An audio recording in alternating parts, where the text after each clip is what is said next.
The second of Samuel. Chapter 1.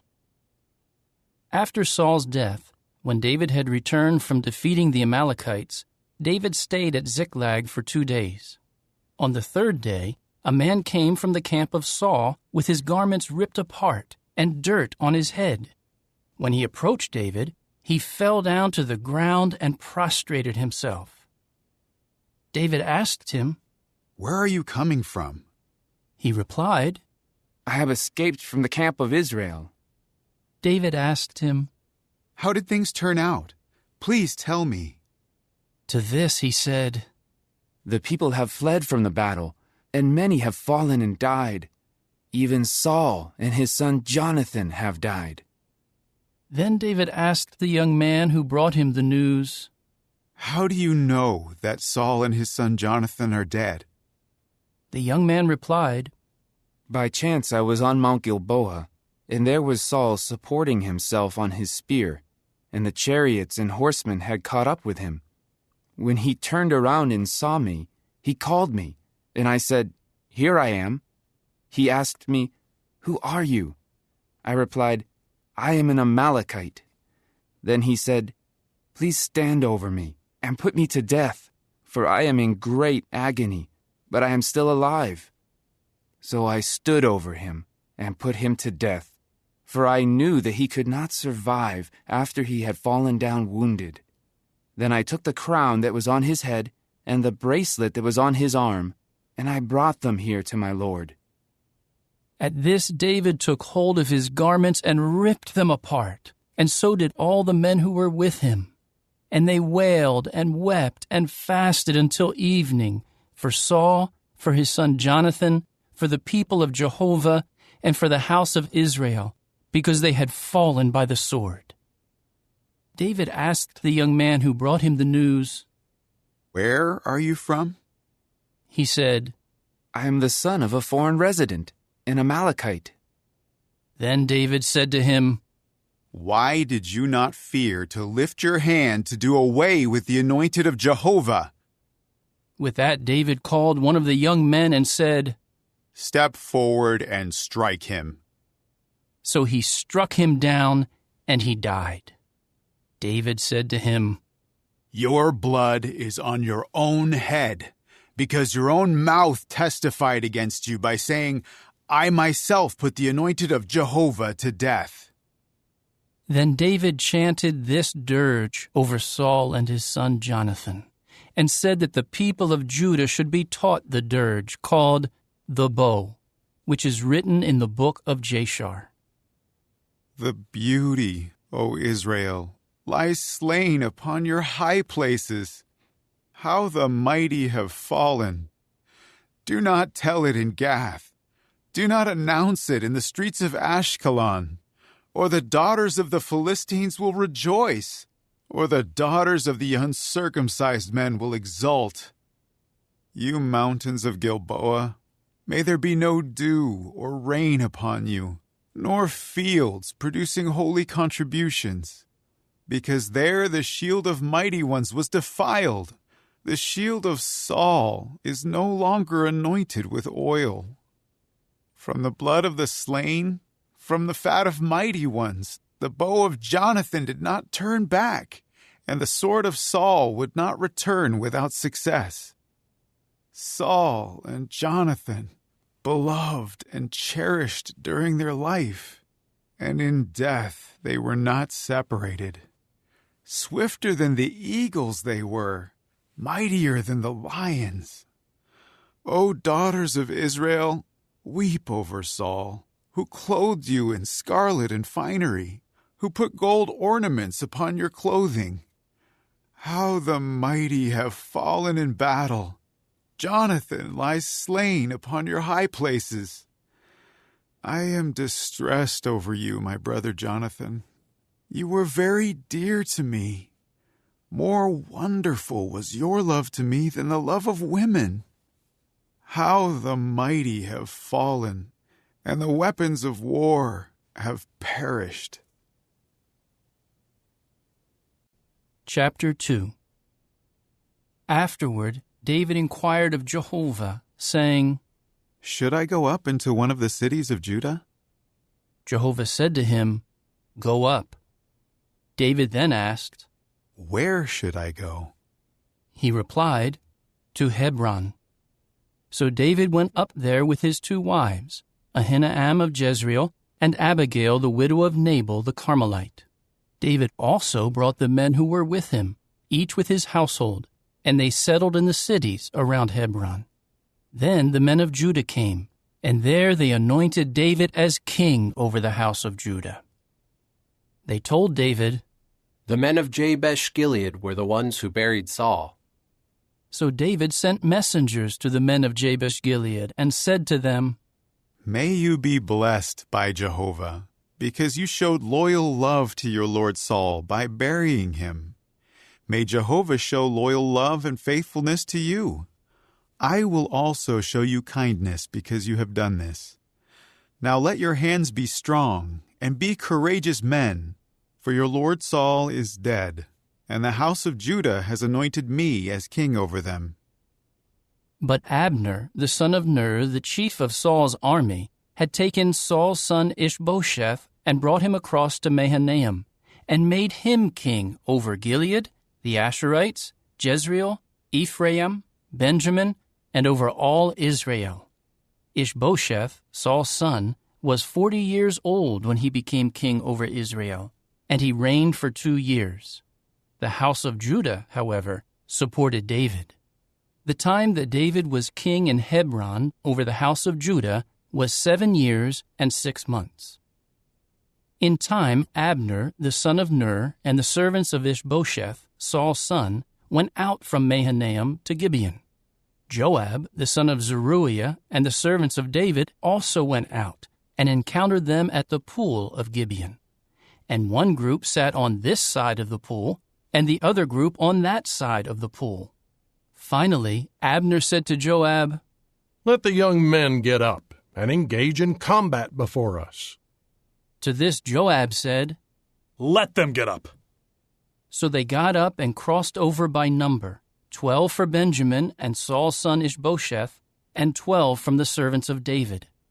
They grabbed one another by the head, and each of them thrust his sword into the side of his opponent, and they all fell down together.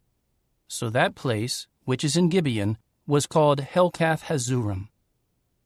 The fighting that ensued was extremely fierce that day, and Abner and the men of Israel were finally defeated before the servants of David.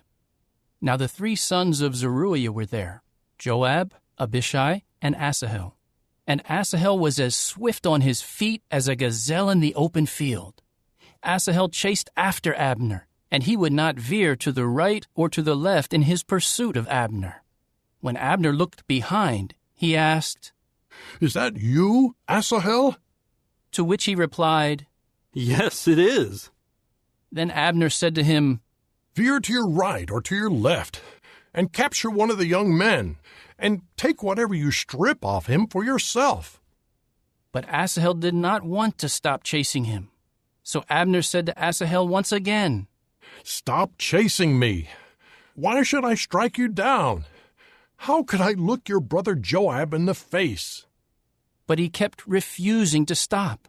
So Abner struck him in the abdomen with the butt end of the spear, and the spear came out from his back, and he fell there and died on the spot.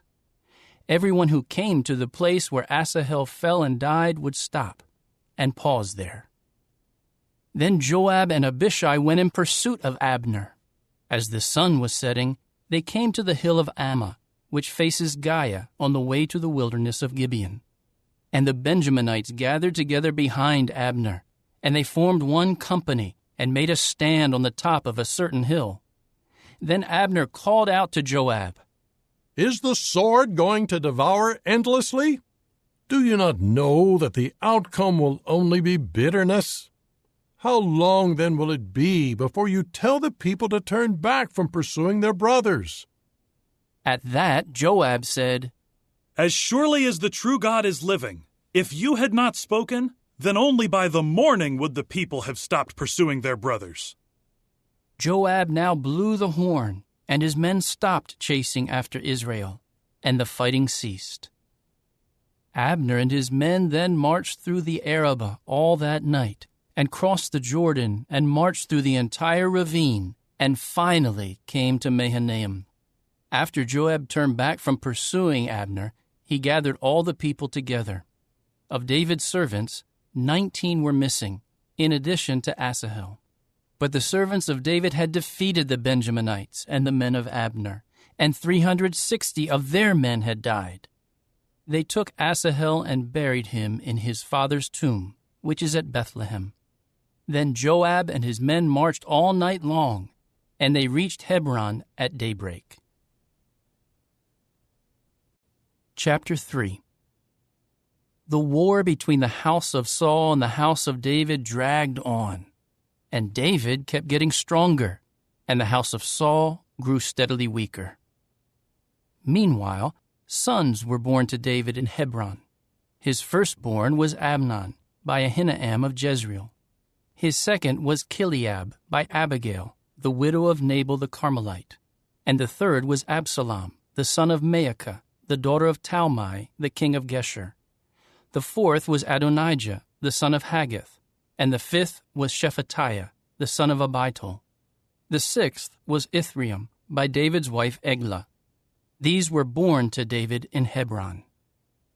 While the war between the house of Saul and the house of David continued, Abner kept strengthening his position in the house of Saul. Now Saul had had a concubine whose name was Rizpah, the daughter of Aiah. Ishbosheth later said to Abner, "Why did you have relations with the concubine of my father?" Abner grew very angry over the words of Ishbosheth and said, Am I a dog's head from Judah? Until this very day I have shown loyal love toward the house of your father Saul and to his brothers and his friends, and I have not betrayed you into the hand of David. Yet today you call me to account for an error concerning a woman. May God do so to Abner and add to it, if I do not do for David just as Jehovah swore to him, to transfer the kingdom from the house of Saul and to establish the throne of David over Israel and over Judah, from Dan to Beersheba." He was not able to say one more word in reply to Abner, for he was afraid of him. Abner immediately sent messengers to David, saying, "To whom does the land belong?" He added, "Make a covenant with me, and I will do whatever I can to turn all Israel to your side." To this he replied, Good. I will make a covenant with you. The only thing I ask of you is that you do not try to see my face unless first you bring Michal, Saul's daughter, when you come to see me.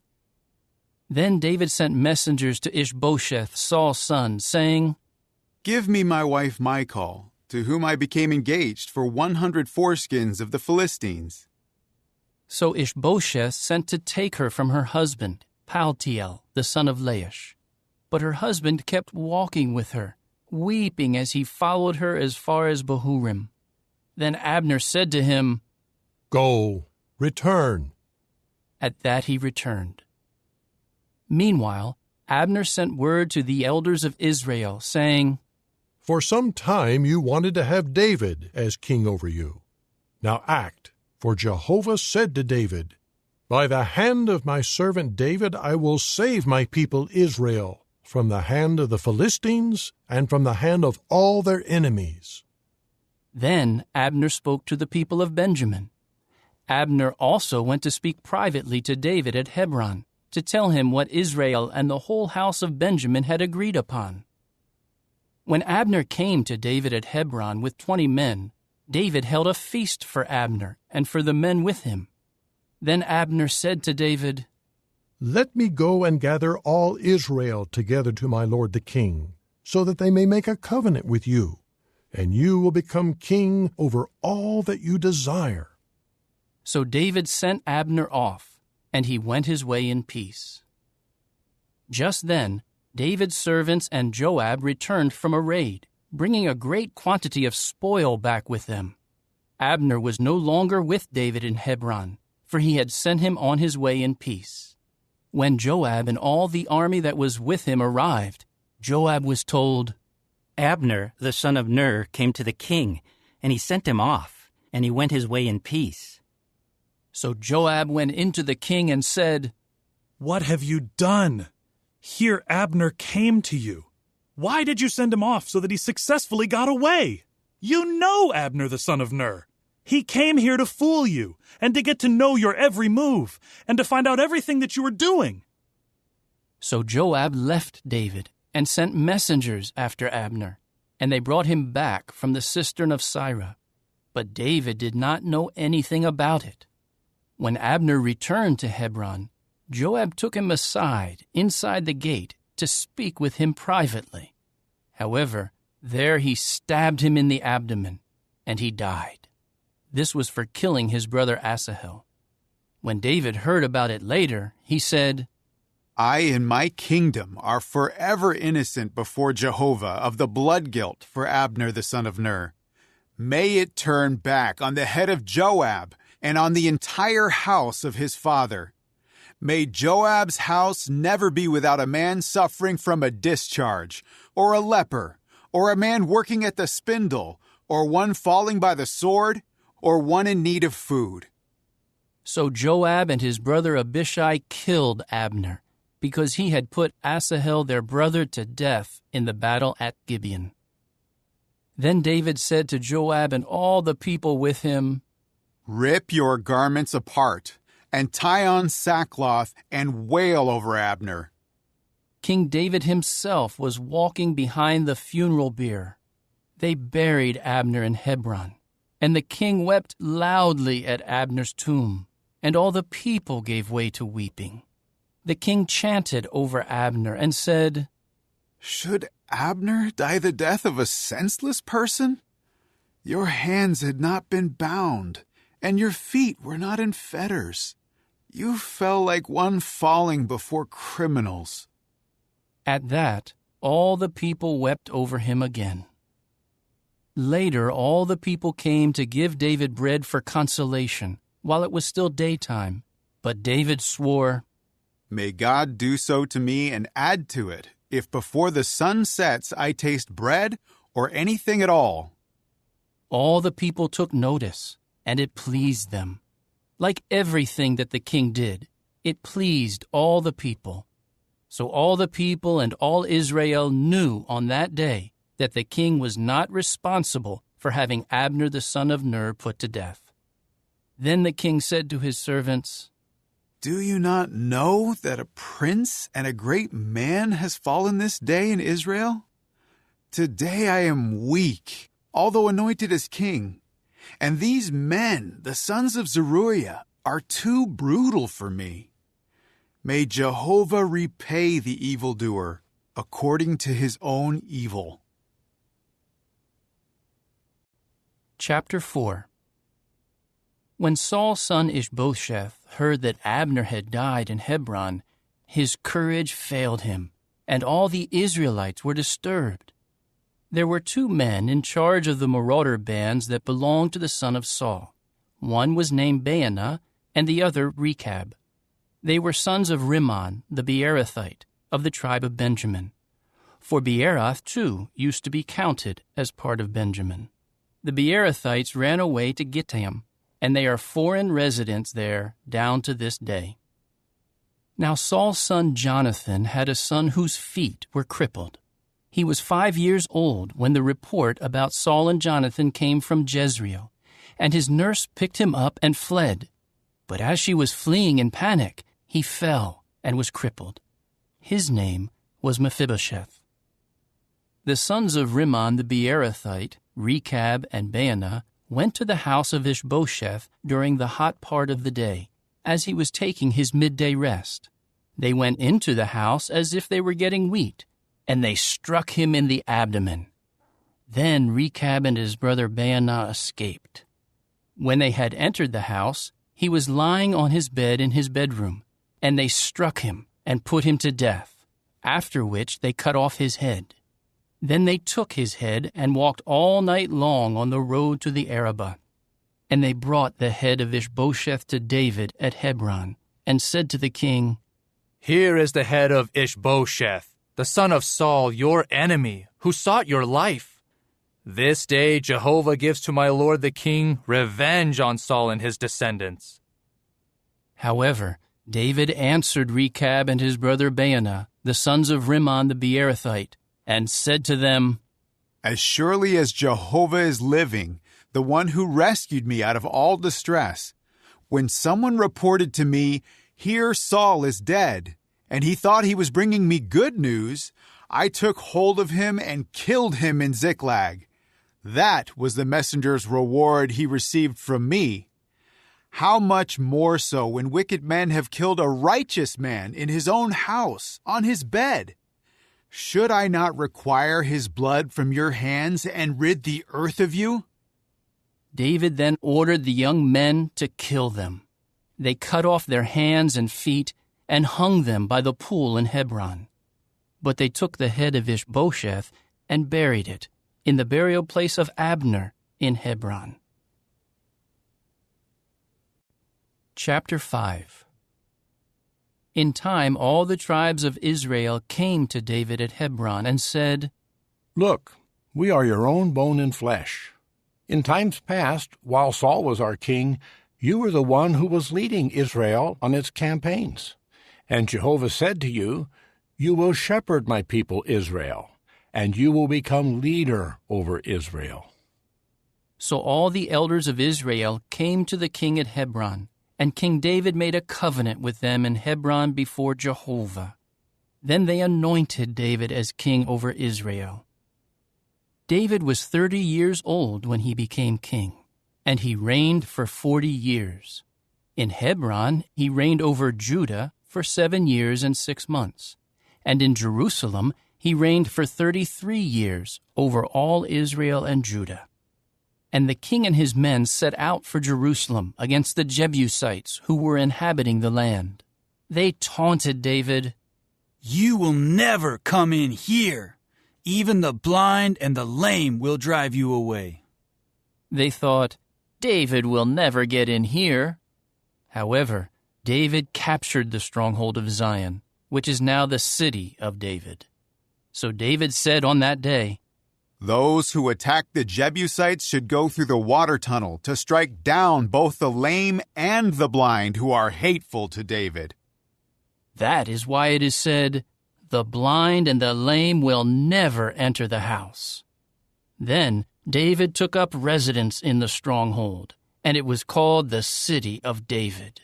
And David began to build all around, from the mound inward. Thus David became greater and greater, and Jehovah the God of armies was with him.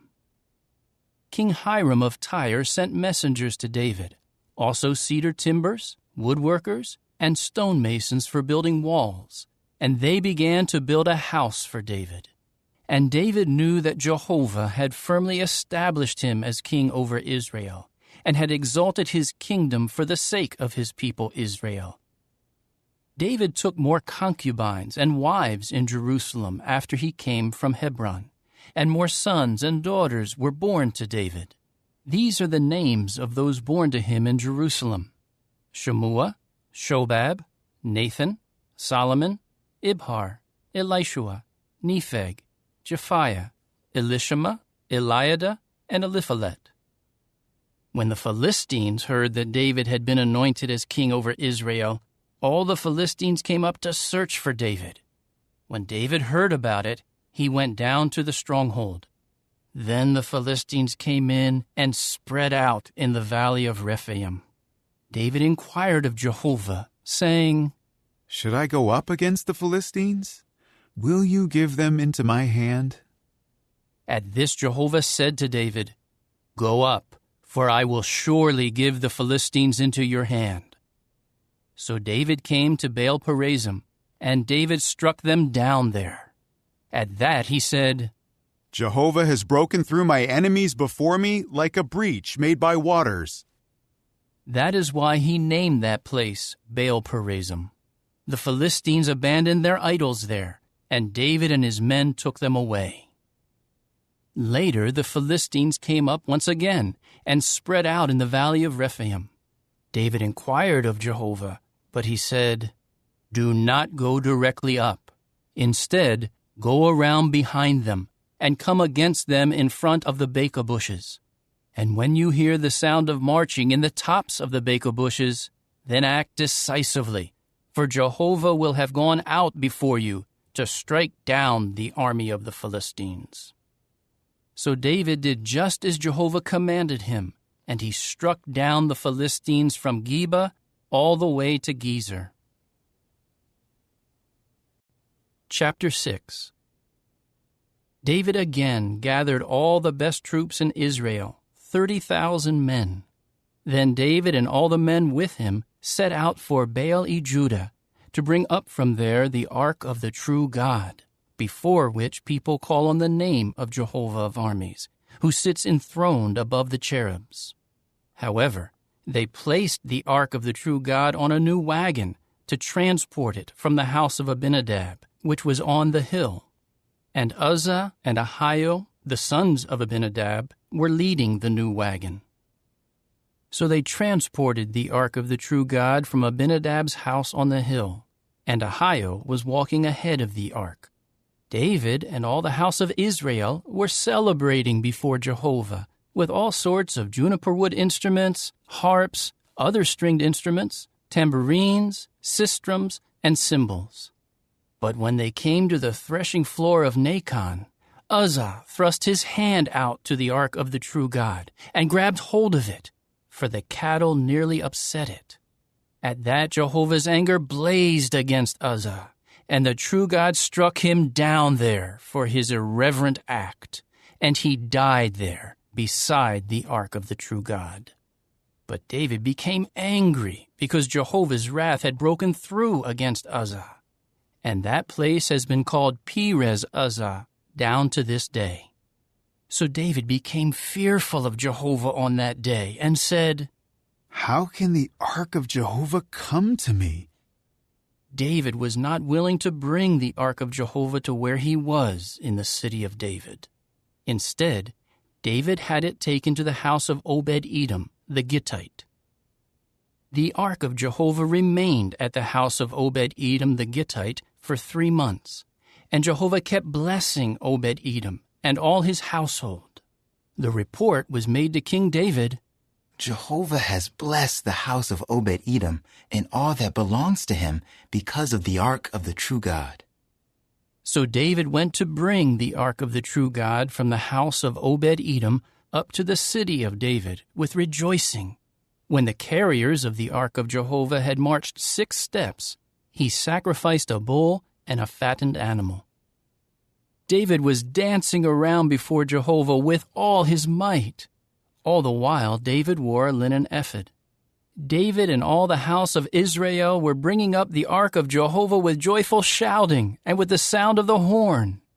But when the ark of Jehovah came into the city of David, Saul's daughter Michal looked down through the window and saw King David leaping and dancing around before Jehovah, and she began to despise him in her heart.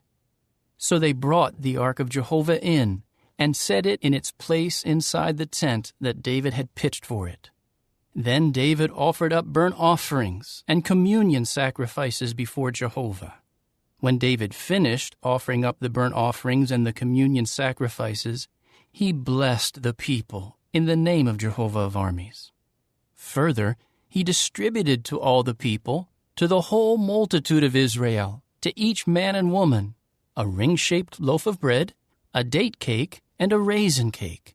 And then all the people left, each to his own house. When David returned to bless his own household, Saul's daughter Michal came out to meet him.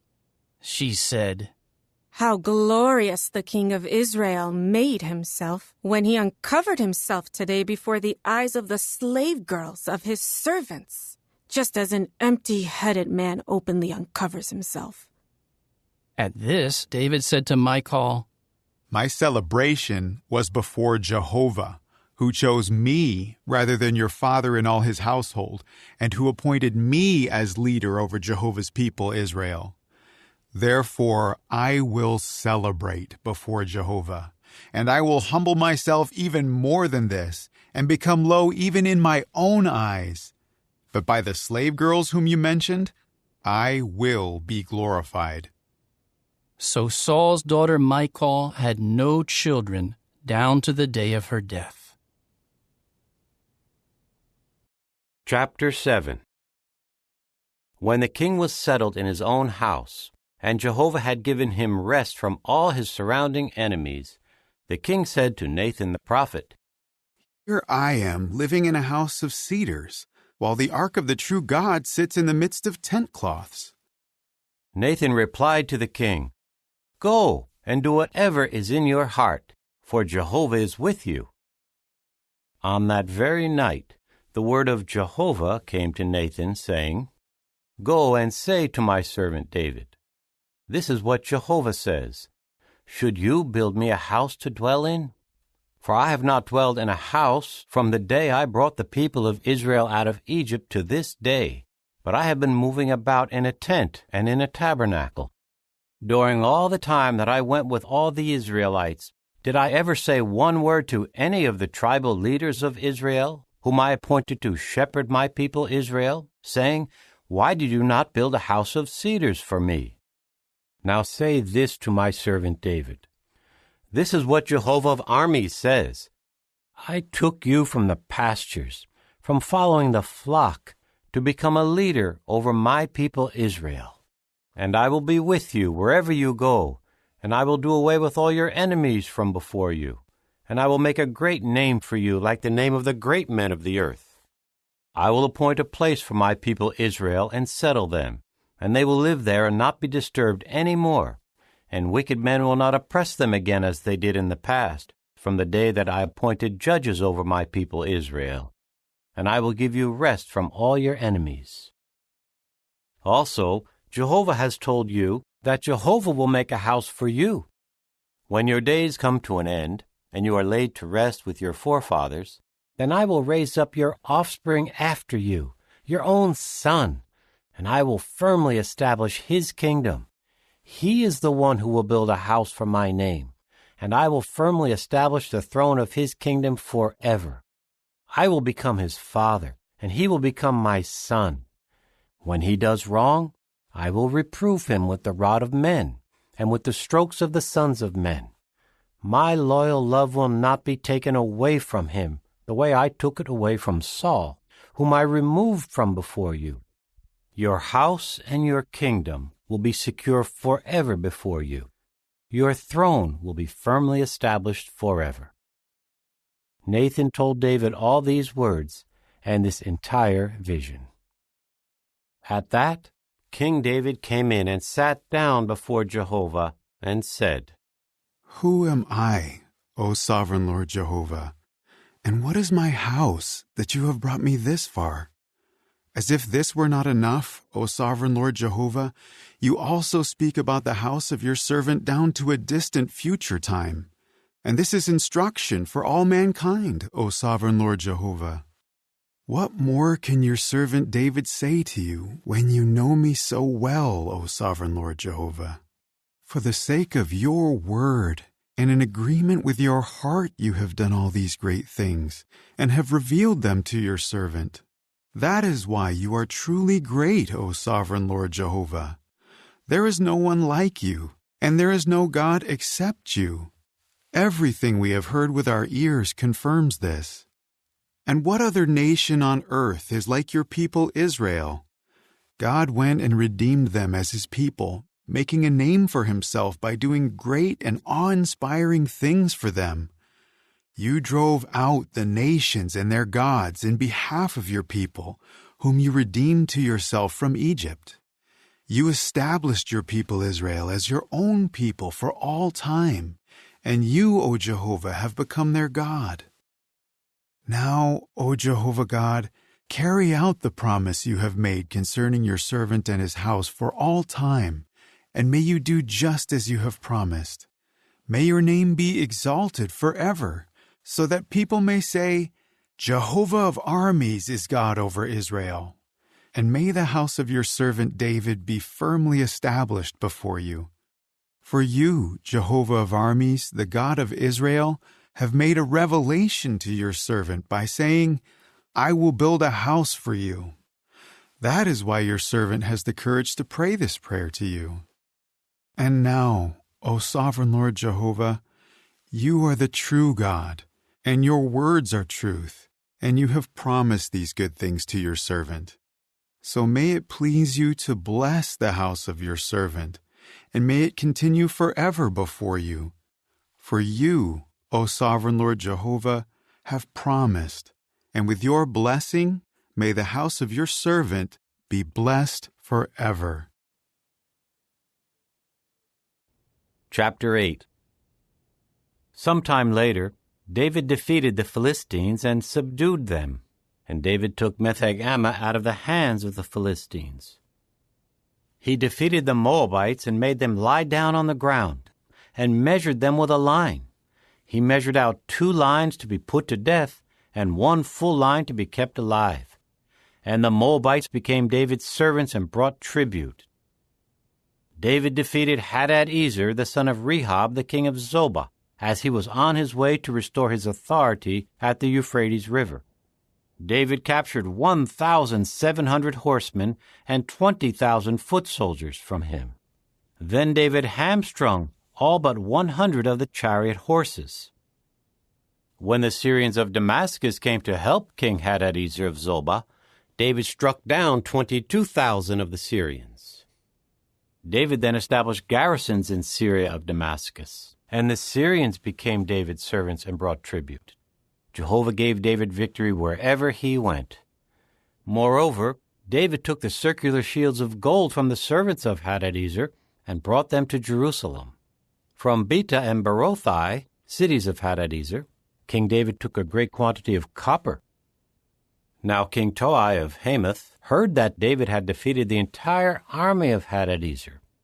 So Toi sent his son Joram to King David to ask about his welfare and to congratulate him because he had fought and defeated Hadad-ezer. For Hadad-ezer had often fought against Toi, and he brought articles of silver, gold, and copper. King David sanctified these to Jehovah, along with the silver and the gold that he had sanctified from all the nations that he had subdued, from Syria and Moab, from the Ammonites, the Philistines, the Amalekites, and from the spoil of Hadad-ezer, the son of Rehob, the king of Zobah. David also made a name for himself when he came back from striking down 18,000 Edomites in the Valley of Salt. He established garrisons in Edom. In all Edom he established garrisons, and all the Edomites became David's servants. Jehovah gave David victory wherever he went. David kept reigning over all Israel, and David was administering justice and righteousness for all his people. Joab the son of Zeruiah was over the army, and Jehoshaphat the son of Ahilud was recorder. Zadok the son of Ahitub and Ahimelech the son of Abiathar were priests, and Sariah was secretary. Benaiah the son of Jehoiada was over the Kerethites and the Pelethites, and David's sons became chief ministers. Chapter 9. David then said, Is there anyone still left of the house of Saul, to whom I may show loyal love for the sake of Jonathan? Now there was a servant of the house of Saul named Ziba. So they called him to David, and the king asked him, Are you Ziba? He replied, I am your servant. The king continued, Is there anyone left of the house of Saul, to whom I may extend God's loyal love? Ziba replied to the king, There is still one son of Jonathan. He is crippled in both feet. The king asked him, Where is he? Ziba replied to the king, He is in the house of Machir, the son of Ammiel, at Lo-debar. King David immediately sent for him and took him from the house of Machir, the son of Ammiel, at Lo-debar. When Mephibosheth, the son of Jonathan, the son of Saul, came in to David, he at once fell face down and prostrated himself. Then David said, Mephibosheth!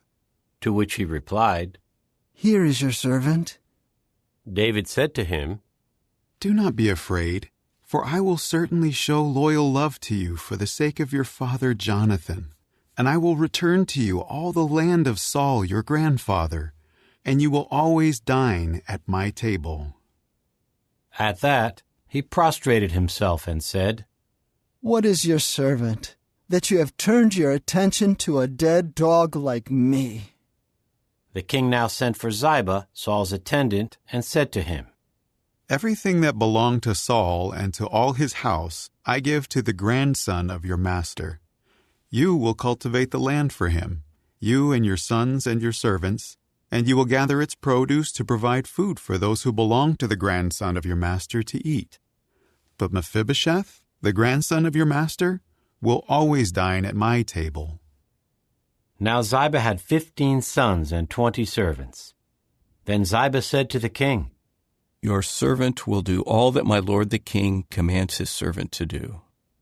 So Mephibosheth ate at David's table like one of the sons of the king. Now Mephibosheth also had a young son named Micah, and all those who lived in Ziba's house became servants of Mephibosheth. And Mephibosheth lived in Jerusalem, for he always ate at the table of the king, and he was crippled in both feet. Chapter 10. Later the king of the Ammonites died, and his son Hanun became king in his place. At that, David said, "I will show loyal love toward Hanun the son of Nahash, as his father showed loyal love toward me." So David sent his servants to offer him comfort over the loss of his father. But when David's servants came into the land of the Ammonites, the princes of the Ammonites said to Hanun their lord, "Do you think that David is honoring your father by sending comforters to you? Is it not to search through the city and to spy it out and to overthrow it that David has sent his servants to you?" So Hanun took the servants of David and shaved off half their beards and cut their garments in half at their buttocks and sent them away. When David was told, he at once sent men to meet them, because the men had been deeply humiliated. And the king told them, "Stay in Jericho until your beards grow back, and then return." In time the Ammonites saw that they had become a stench to David. So the Ammonites sent and hired Syrians of Beth-rehob and Syrians of Zobah, 20,000 foot soldiers, and the king of Maacah with 1,000 men, and from Ishtab 12,000 men. When David heard about it, he sent Joab and the entire army, including his mightiest warriors. And the Ammonites went out and drew up in battle formation at the entrance of the city gate, while the Syrians of Zobah and of Rehob, along with Ishtab and Maacah, were by themselves in the open field. When Joab saw that the battle charges were coming against him from the front and the rear, he chose some of the best troops in Israel and drew them up in battle formation to meet the Syrians. He put the rest of the men under the command of his brother Abishai in order to draw them up in battle formation to meet the Ammonites. Then he said, "If the Syrians become too strong for me, then you must come to my rescue. But if the Ammonites become too strong for you, I will come to your rescue. We must be strong and courageous for our people and for the cities of our God, and Jehovah will do what is good in his eyes." Then Joab and his men advanced to meet the Syrians in battle, and they fled from before him.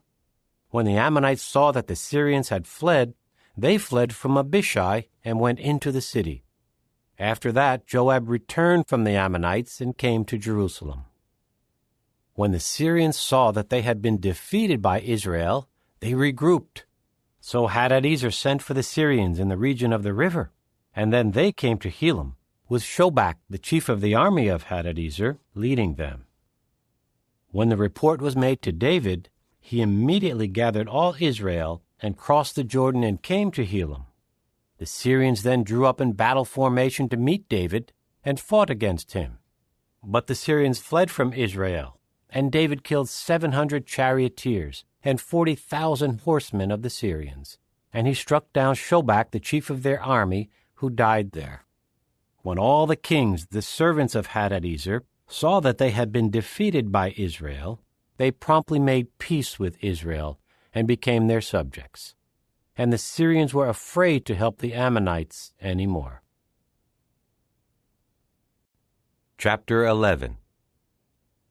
At the start of the year, At the time when kings go on campaigns, David sent Joab and his servants and the entire army of Israel to bring the Ammonites to ruin, and they besieged Rabbah, while David stayed in Jerusalem.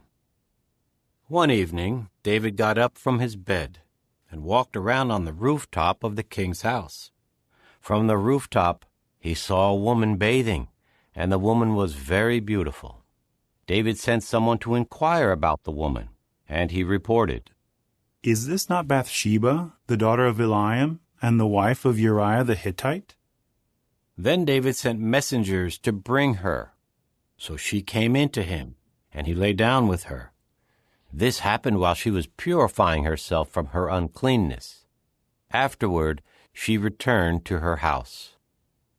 The woman became pregnant, and she sent a message to David. "I am pregnant." At this, David sent a message to Joab. "Send to me Uriah the Hittite." So Joab sent Uriah to David. When Uriah came to him, David asked him how Joab was getting along, how the troops were getting along, and how the war was going. David then said to Uriah, "Go down to your house and relax." When Uriah left the king's house, the king's courtesy gift was sent after him. However, Uriah slept at the entrance of the king's house with all the other servants of his lord, and he did not go down to his own house. So David was told, Uriah did not go down to his own house. At that, David said to Uriah, "Have you not just returned from a journey? Why did you not go down to your own house?" Uriah replied to David, "The ark and Israel and Judah are dwelling in temporary shelters, and my lord Joab and the servants of my lord are camping in the open field. So should I go into my own house to eat and drink and lie down with my wife? As surely as you live and are alive, I will not do this thing." Then David said to Uriah, "Stay here also today, and tomorrow I will send you away." So Uriah stayed in Jerusalem on that day and the following day. David then sent for him to come and eat and drink with him, and he got him drunk. But in the evening he went out to sleep on his bed with the servants of his lord, and he did not go down to his house. In the morning, David wrote a letter to Joab and sent it by the hand of Uriah. He wrote in the letter, "Put Uriah in the front lines where the fighting is fiercest. Then retreat from behind him, so that he will be struck down and die." Joab had been carefully watching the city, and he stationed Uriah where he knew there were mighty warriors. When the men of the city came out and fought against Joab, some of David's servants fell, and Uriah the Hittite was among those who died. Joab now reported to David all the news about the war. He instructed the messenger, "When you finish speaking to the king about all the news of the war, the king may become angry and say to you, 'Why did you have to go so near to the city to fight? Did you not know that they would shoot from the top of the wall? Who struck down Abimelech, the son of Jerubbesheth? Was it not a woman who threw an upper millstone on him from the top of the wall, causing his death at Thebez? Why did you have to go so close to the wall?' Then say, 'Your servant Uriah the Hittite also died.'" So the messenger went and told David everything that Joab had sent him to tell. Then the messenger told David, "Their men overpowered us, and they came out against us in the field. But we drove them back to the entrance of the city gate. And the archers were shooting at your servants from the top of the wall, and some of the servants of the king died. Your servant, Uriah the Hittite, also died." At that David said to the messenger, "Say this to Joab. Do not let this matter trouble you, for the sword devours one as well as another. Intensify your battle against the city and conquer it, and encourage him." When Uriah's wife heard that her husband Uriah had died, she began to mourn her husband. As soon as the mourning period was over, David sent for her and brought her to his house, and she became his wife and bore him a son. But what David had done was very displeasing to Jehovah. Chapter 12. So Jehovah sent Nathan to David. He came in to him and said, There were 2 men in one city, the one rich and the other poor. The rich man had very many sheep and cattle, but the poor man had nothing but one small female lamb, which he had bought. He cared for it, and it grew up together with him and his sons.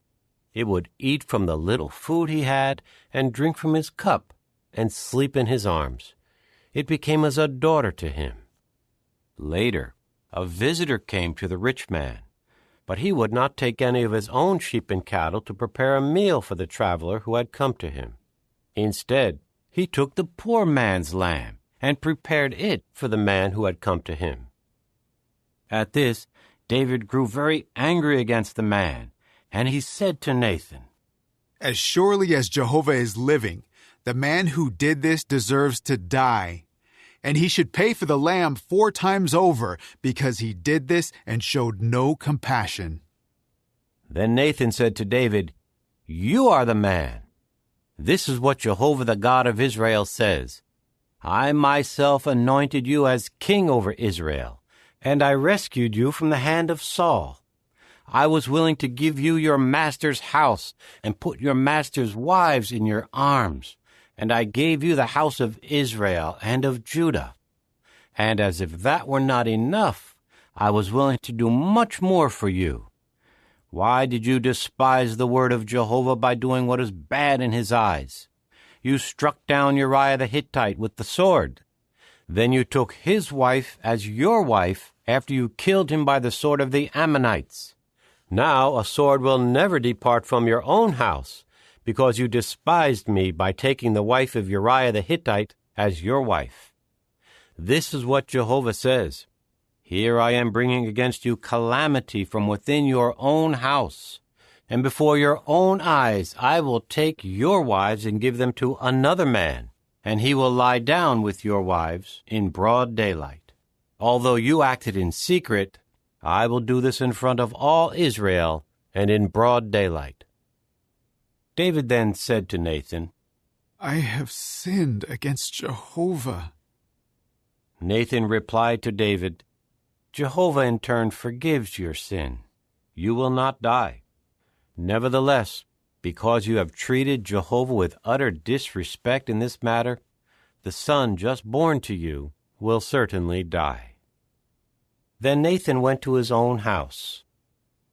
And Jehovah struck the child whom Uriah's wife had borne to David, and he became sick. David pleaded with the true God in behalf of the boy. David went on a strict fast, and would go in and spend the night lying on the ground. So the elders of his house stood over him and tried to raise him up from the ground, but he refused and would not eat with them. On the 7th day the child died. But David's servants were afraid to tell him that the child was dead. They said, While the child was alive, we spoke to him, and he did not listen to us. So how can we tell him that the child has died?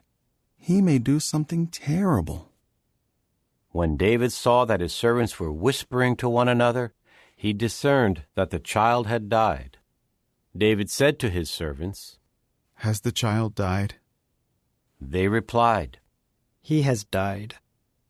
So David got up from the ground. He washed, rubbed himself with oil, changed his clothing, and went to the house of Jehovah and prostrated himself. Afterward, he went to his house and asked for food to be brought to him, and he ate. His servants asked him, Why have you acted in this way? While the child was alive, you fasted and kept weeping. But as soon as the child died, you got up and ate food. He replied, While the child was alive, I fasted and kept weeping because I said to myself, Who knows whether Jehovah may show me favor and let the child live? Now that he has died, why should I fast? Can I bring him back? I will go to him, but he will not return to me. Then David comforted his wife Bathsheba. He went in to her and lay down with her. In time she bore a son, and he was named Solomon. And Jehovah loved him, and he sent word through Nathan the prophet to name him Jedediah, for the sake of Jehovah. Joab continued fighting against Rabbah of the Ammonites, and he captured the royal city. So Joab sent messengers to David and said, I have fought against Rabbah, and I have captured the city of waters. Now gather the rest of the troops and encamp against the city and capture it. Otherwise, I will be the one to capture the city, and it will be credited to me. So David gathered all the troops and went to Rabbah, and fought against it and captured it. Then he took the crown of Malcham from its head. The weight of it was a talent of gold, along with precious stones, and it was placed on David's head. He also took a vast amount of spoil from the city. And he brought out the people who were in it, and put them to work at sawing stones, at working with sharp iron instruments, and with iron axes, and at brick-making. That was what he did to all the cities of the Ammonites. Finally, David and all the troops returned to Jerusalem. Chapter 13.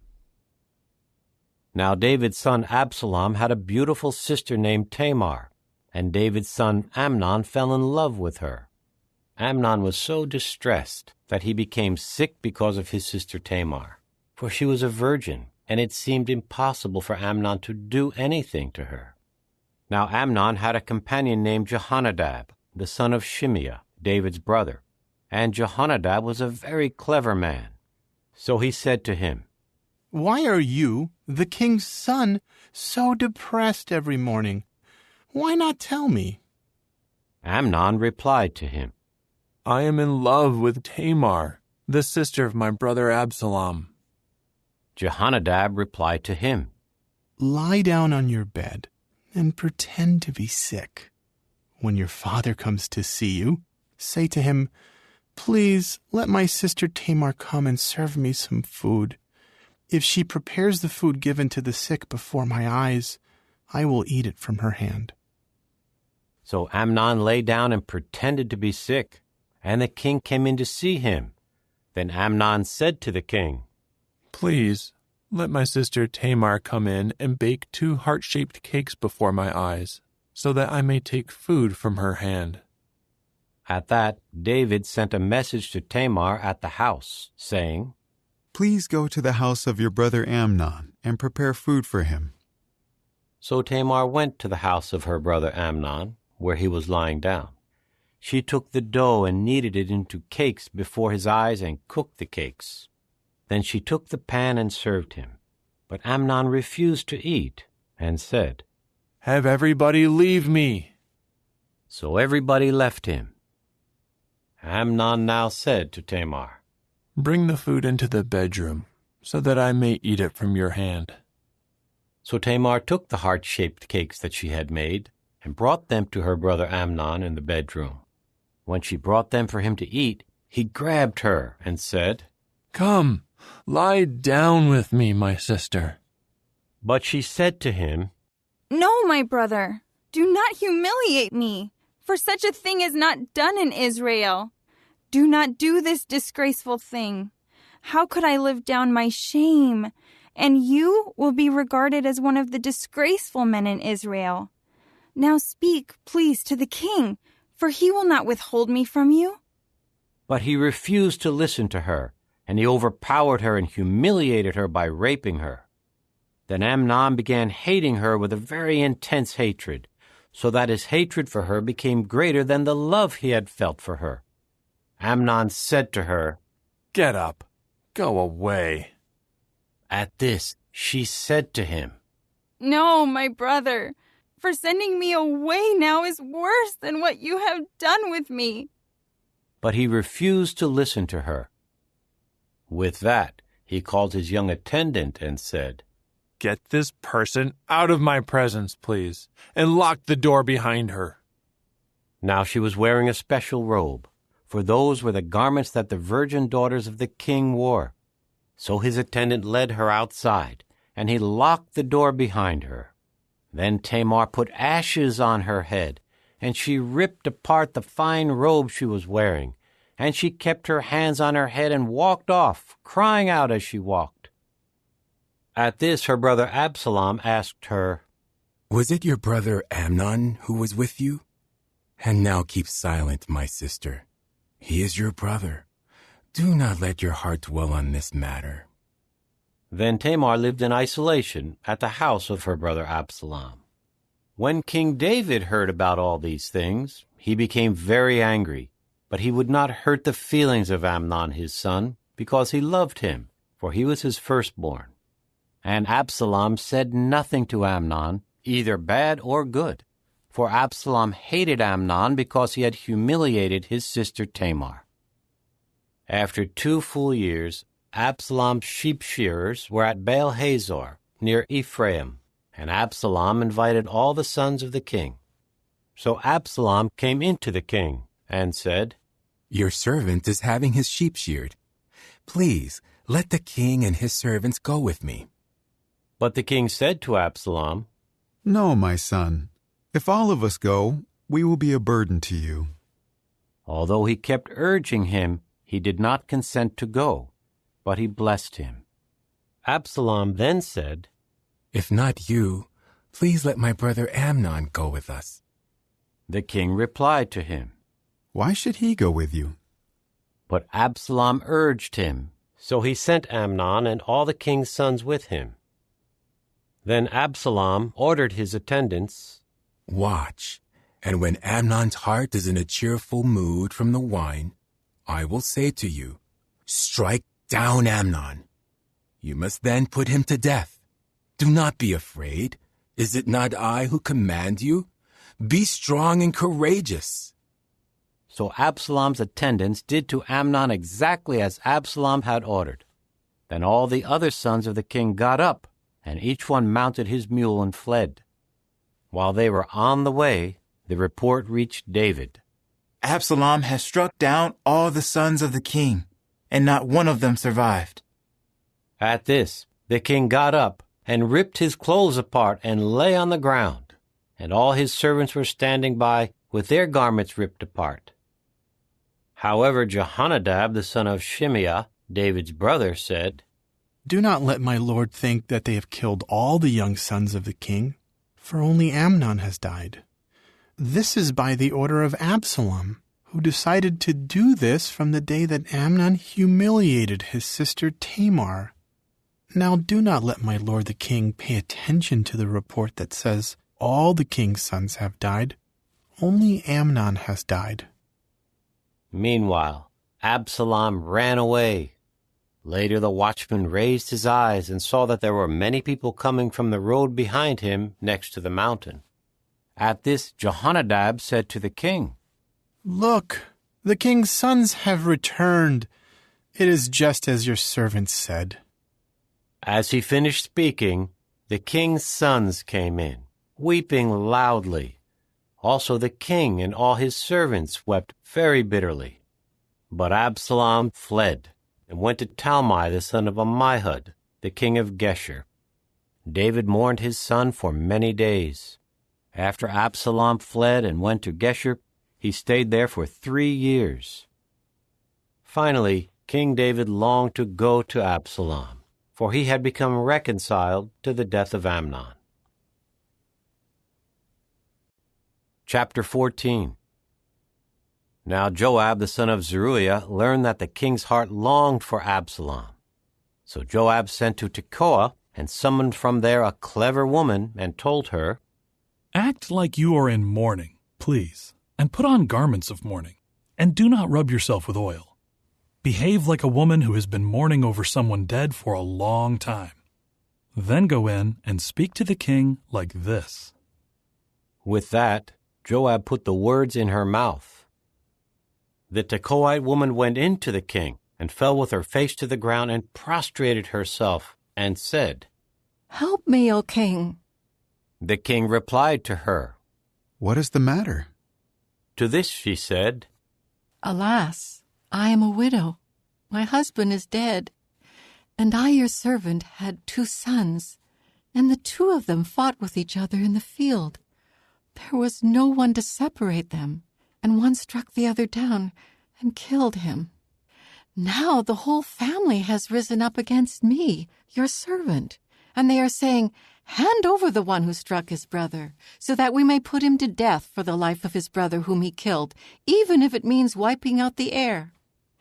They would extinguish the last glowing coal that I have left, and leave to my husband neither a name nor a survivor on the surface of the earth." Then the king said to the woman, "Go to your home, and I will issue an order regarding you." At this the Tekoite woman said to the king, "O my lord the king, let the guilt be on me and on my father's house, while the king and his throne are innocent." The king then said, "If anyone speaks further to you, bring him to me, and he will never trouble you again." But she said, "Please, let the king remember Jehovah your God, so that the avenger of blood does not bring ruin and annihilate my son." To this he said, "As surely as Jehovah is living, not one of your son's hairs will fall to the ground."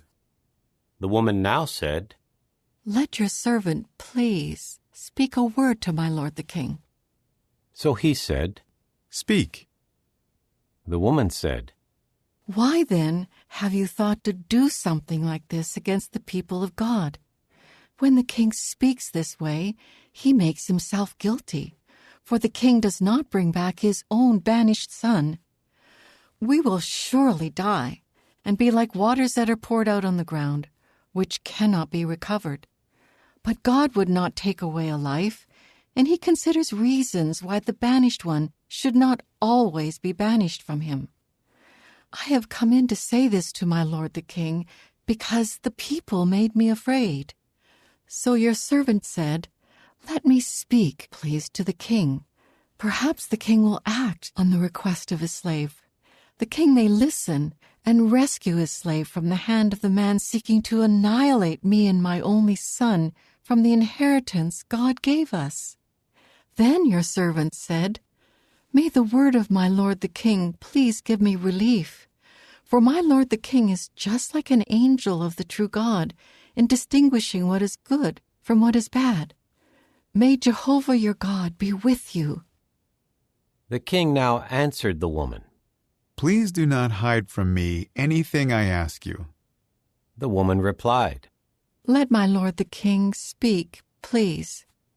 The king then asked, "Did Joab put you up to all of this?" The woman answered, "As surely as you are living, O my lord the king, it is just as my lord the king says, for it was your servant Joab who instructed me, and put all these words in the mouth of your servant. Your servant Joab has done this to change the appearance of things, but my lord has wisdom like that of the angel of the true God, and knows all that is happening in the land." The king then said to Joab, "All right, I will do this thing. Go and bring back the young man Absalom." At this, Joab fell with his face to the ground and prostrated himself and praised the king. Joab said, "Today your servant knows that I have found favor in your eyes, O my lord the king, because the king has acted on the request of his servant." Then Joab got up and went to Geshur and brought Absalom to Jerusalem. However, the king said, "Let him return to his own house, but he may not see my face." So Absalom returned to his own house, and he did not see the face of the king. Now in all Israel, no man was as highly praised for his handsome appearance as Absalom. From the sole of his foot to the crown of his head, there was no flaw in him. When he shaved his head, he had to shave it at the end of every year because it was so heavy for him. The hair of his head weighed 200 shekels by the royal stone weight. To Absalom were born 3 sons and 1 daughter, whose name was Tamar. She was a very beautiful woman. And Absalom continued living in Jerusalem for 2 full years, but he did not see the face of the king. So Absalom summoned Joab in order to send him to the king, but Joab would not come to him. Then he sent for him again a second time, and he still refused to come. Finally he said to his servants, "Joab's plot of land is next to mine, and he has some barley there. Go and set it on fire." So the servants of Absalom set the plot of land on fire. At this Joab got up and came to Absalom's house and said to him, "Why did your servants set my plot of land on fire?" Absalom replied to Joab, "Look, I sent this message to you. Come, and let me send you to the king to ask, why have I come from Geshur? It would have been better for me to stay there. Now let me see the face of the king, and if there is guilt in me, then he should put me to death." So Joab went in to the king and told him. Then he called Absalom, who came into the king, and prostrated himself before him, falling with his face to the ground before the king. Then the king kissed Absalom. Chapter 15. After all these things, Absalom acquired for himself a chariot and horses and 50 men to run before him. Absalom would rise up early and stand at the side of the road to the city gate. Whenever any man had a legal case that was to come to the king for judgment, Absalom would call him and say, "From what city are you?" And he would say, "Your servant is from one of the tribes of Israel." Absalom would say to him, "See, your claims are right and proper, but there is no one from the king to hear your case." Absalom would say, "If only I were appointed judge in the land, then every man who has a legal case or judgment could come to me, and I would see that he receives justice." And when a man came near to bow down to him, Absalom would extend his hand and grab hold of him and kiss him. Absalom would do this to all the Israelites who would come into the king for judgment. So Absalom kept stealing the hearts of the men of Israel. At the end of 4 years, Absalom said to the king, "Let me go, please, to Hebron, to pay my vow that I made to Jehovah. For your servant made this solemn vow when I was dwelling in Geshur in Syria. If Jehovah will bring me back to Jerusalem, I will make an offering to Jehovah." So the king said to him, "Go in peace." With that he rose up and went to Hebron. Absalom now sent spies through all the tribes of Israel, saying, "As soon as you hear the sound of the horn, announce, Absalom has become king in Hebron." Now 200 men from Jerusalem had gone there with Absalom. They were invited and went unsuspectingly, unaware of what was happening. Further, when he offered the sacrifices, Absalom sent for Ahithophel the Gilonite, David's adviser, from his city Gilo. The conspiracy kept gaining momentum, and the people who supported Absalom were growing in number. In time, an informer came to David, saying, "The heart of the men of Israel has turned to Absalom." At once, David said to all his servants with him in Jerusalem, "Get up, and let us run away, for none of us will escape from Absalom. Hurry, for fear he may quickly overtake us and bring disaster on us and strike the city with the sword." The king's servants replied to the king, "Whatever my lord the king decides, your servants are ready to do." So the king went out with all his household following him.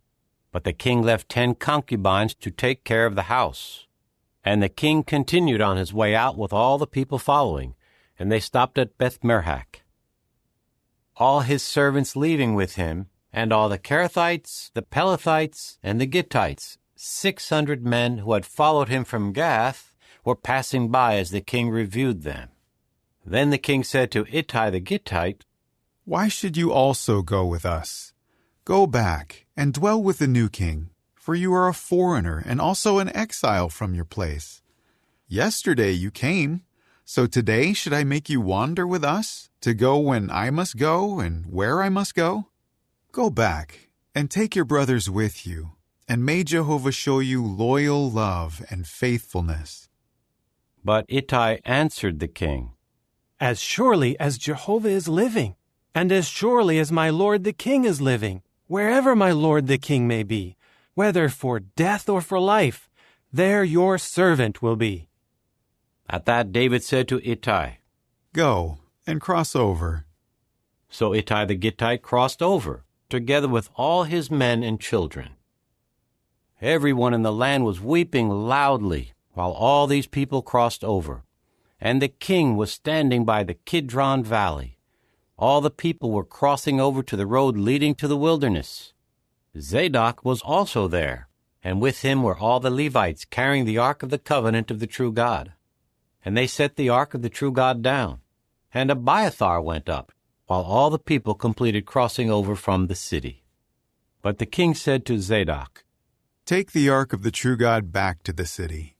If I find favor in the eyes of Jehovah, he will also bring me back and let me see it and its dwelling place. But if he should say, 'I have found no pleasure in you,' then let him do to me whatever seems good in his eyes."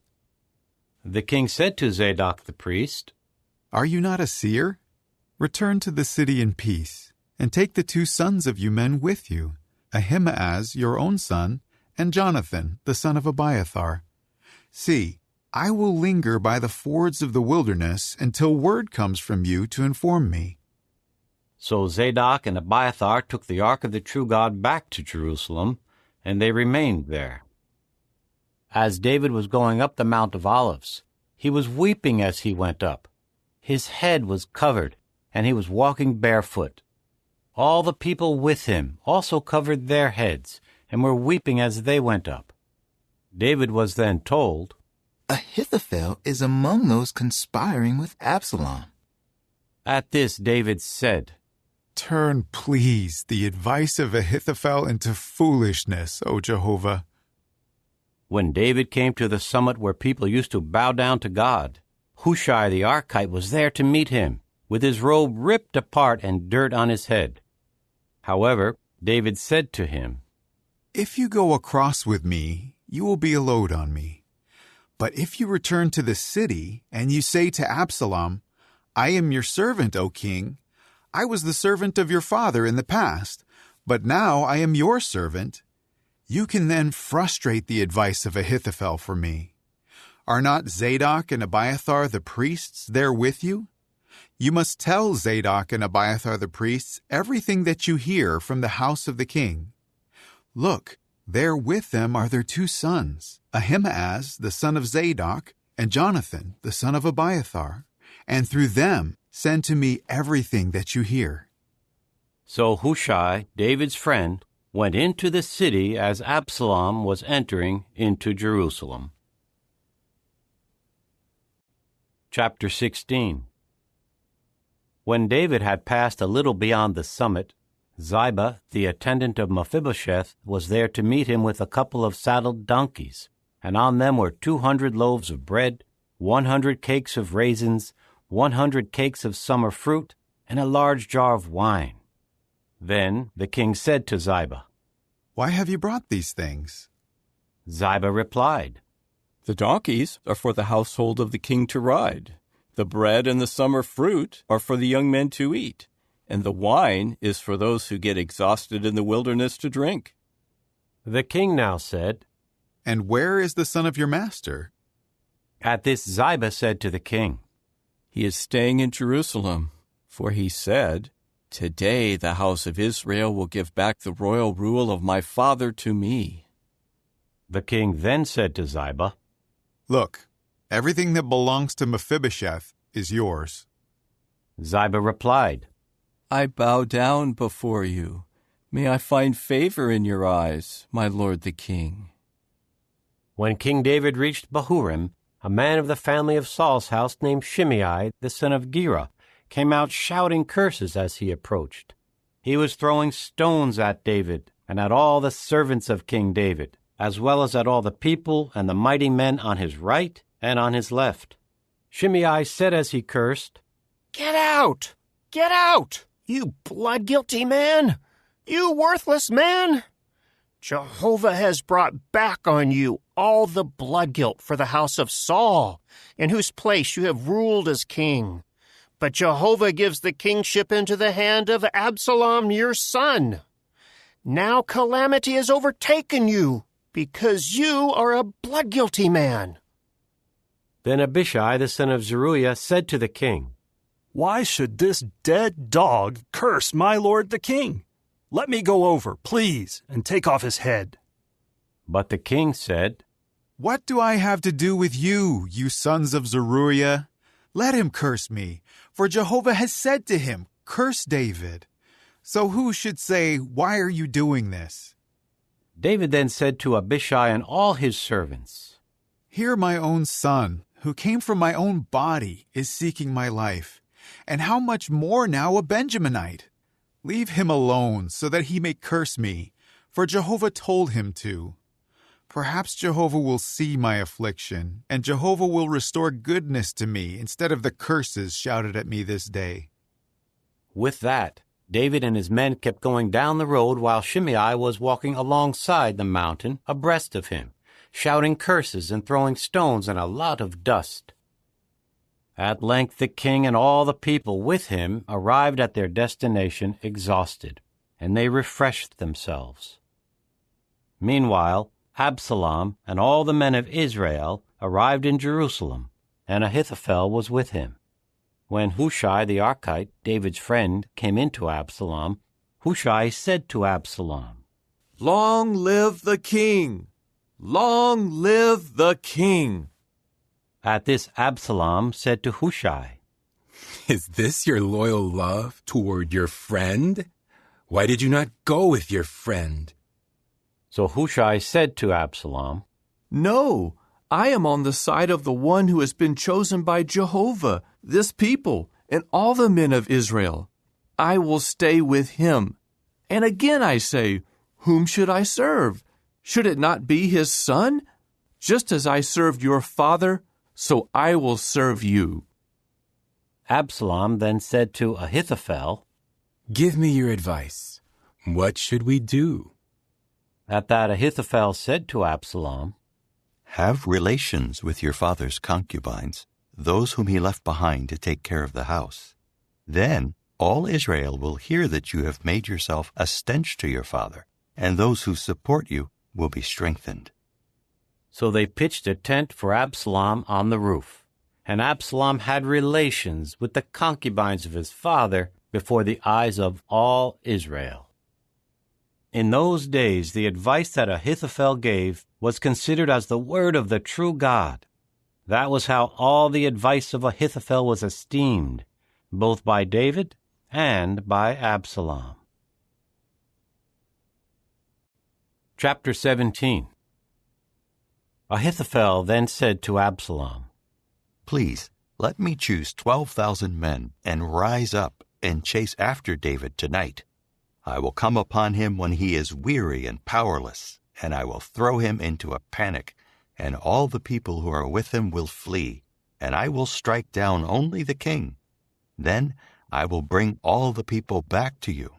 The return of all the people depends on what happens with the man you are seeking. Then all the people will be at peace." The proposal was just right in the eyes of Absalom and all the elders of Israel. However, Absalom said, "Please call Hushai the Archite as well, and let us hear what he has to say." So Hushai came into Absalom. Then Absalom said to him, "This is the advice Ahithophel gave. Should we act on his advice? If not, you tell us." At this Hushai said to Absalom, "The advice that Ahithophel gave is not good in this instance." Hushai continued, "You well know that your father and his men are mighty, and they are desperate, like a bear that has lost her cubs in the field. Moreover, your father is a warrior, and he will not spend the night with the people. At this very moment, he is hiding in one of the caves or in some other place. And if he attacks first, those hearing of it will say, 'The people following Absalom have been defeated.' Even the courageous man, whose heart is like that of a lion, will surely melt in fear. For all Israel knows that your father is a mighty man, and that the men with him are courageous. I give this advice. Let all Israel be gathered to you, from Dan to Beersheba, as many as the grains of sand by the sea, and you should lead them into the fight. We will come against him wherever he is found, and we will come upon him just like the dew that falls on the ground. And not one of them will survive, not he nor any of the men with him.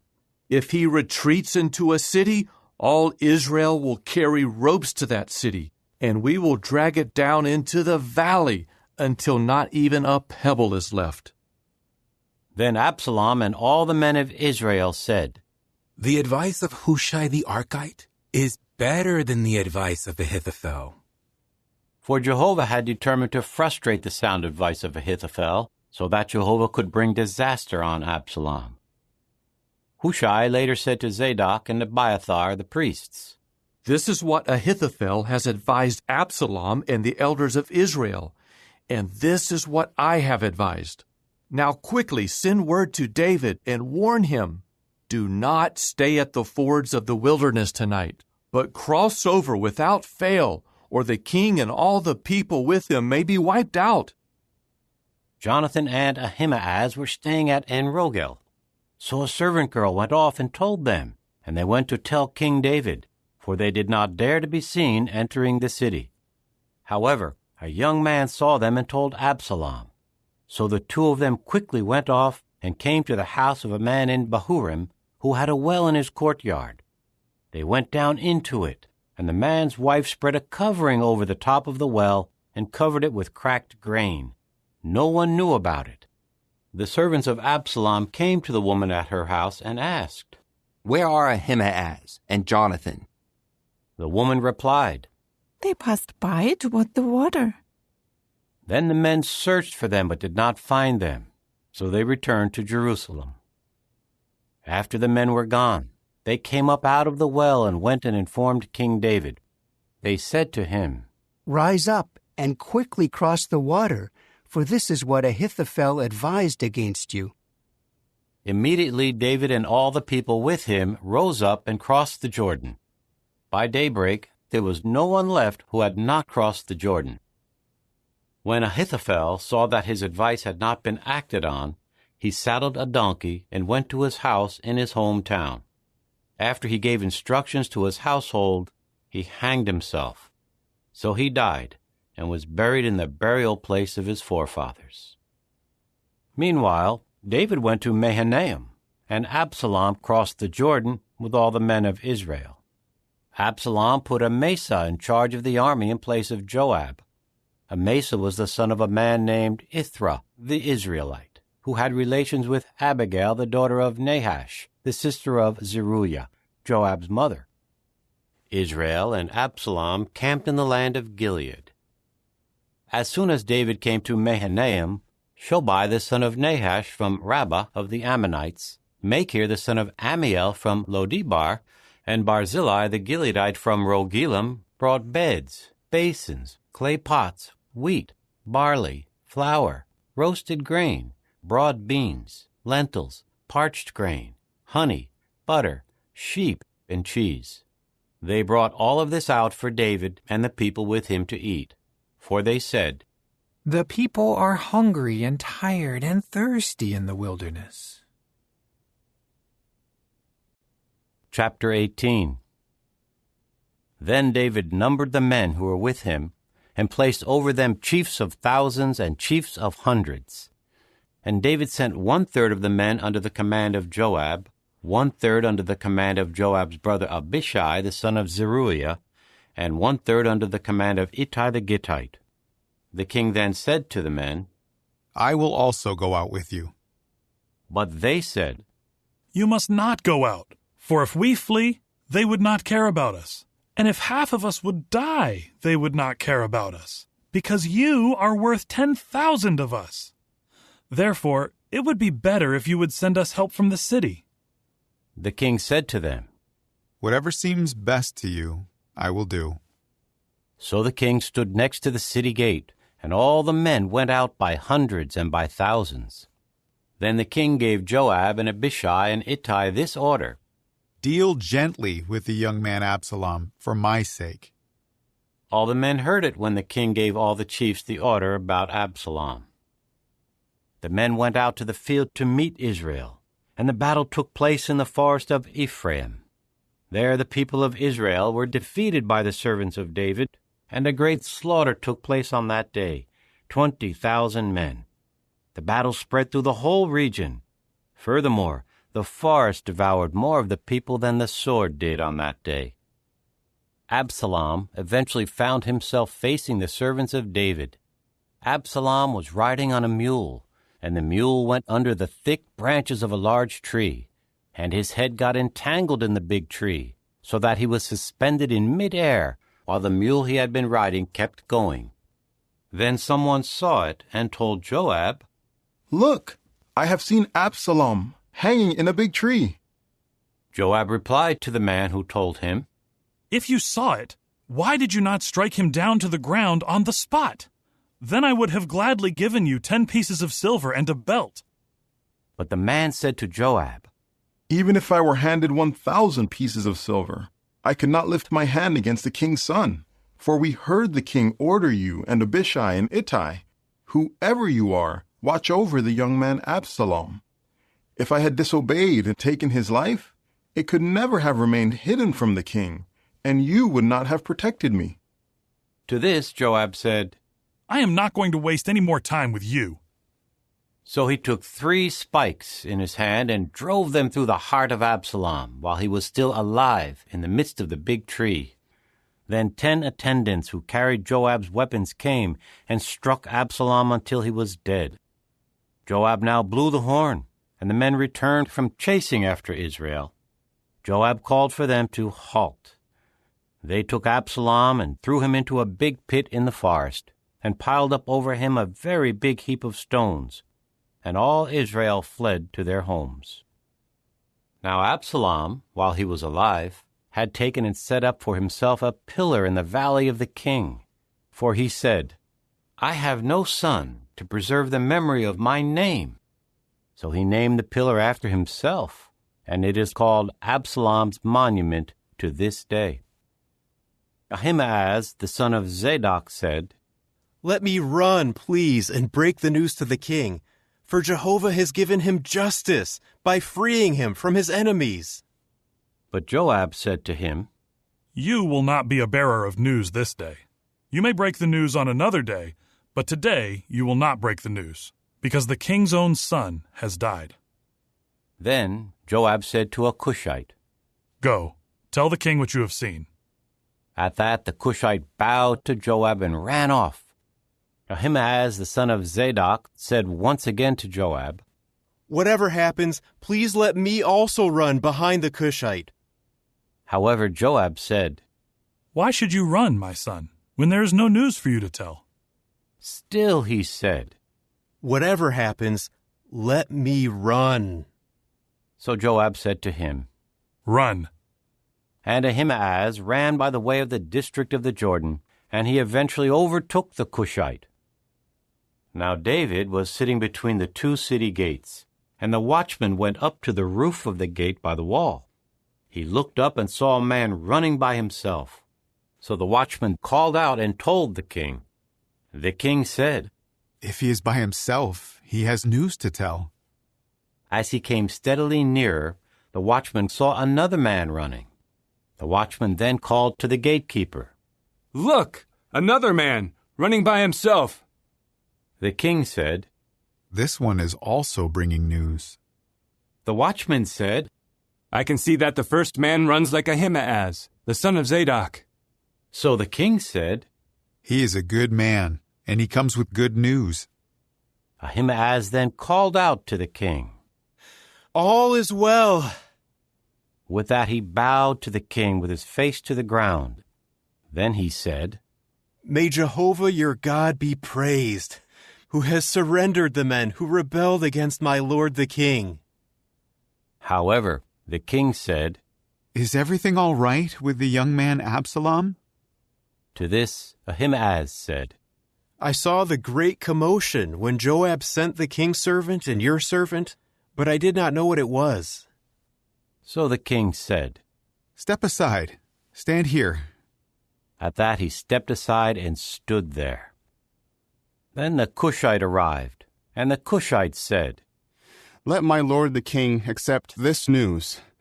Today Jehovah has brought justice by freeing you from the hand of all those who rebelled against you. But the king said to the Cushite, Is everything all right with the young man Absalom? To this the Cushite said, May all the enemies of my lord the king, and all those who rebelled against you to harm you, become like the young man. This disturbed the king, and he went up to the roof chamber over the gateway and wept, saying as he walked, My son Absalom, my son Absalom. If only I had died instead of you, Absalom, my son, my son. Chapter 19. It was reported to Joab, The king is weeping and mourning for Absalom.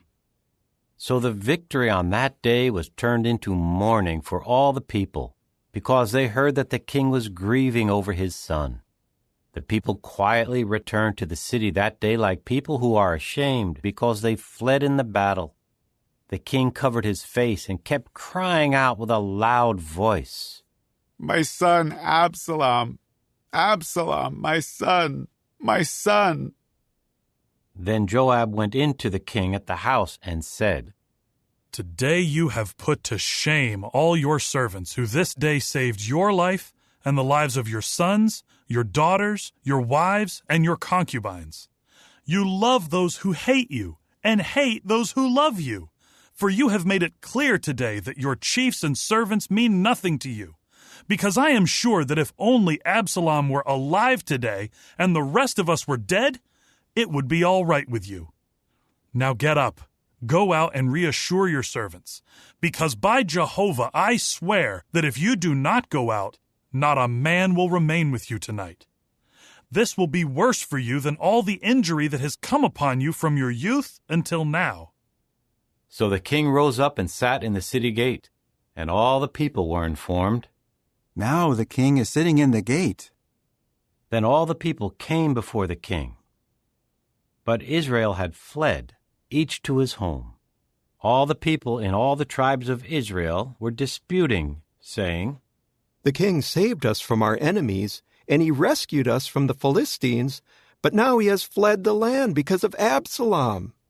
And Absalom, whom we anointed over us, has died in the battle. So now why are you doing nothing to bring the king back?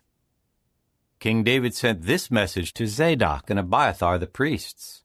Speak to the elders of Judah, saying, Why should you be the last ones to bring the king back to his house, when the word of all Israel has come to the king at his house? You are my brothers. You are my own bone and flesh. Why should you be the last ones to bring the king back? And you should say to Amasa, Are you not my own bone and flesh? So may God do to me and add to it if you will not become my army chief from now on instead of Joab.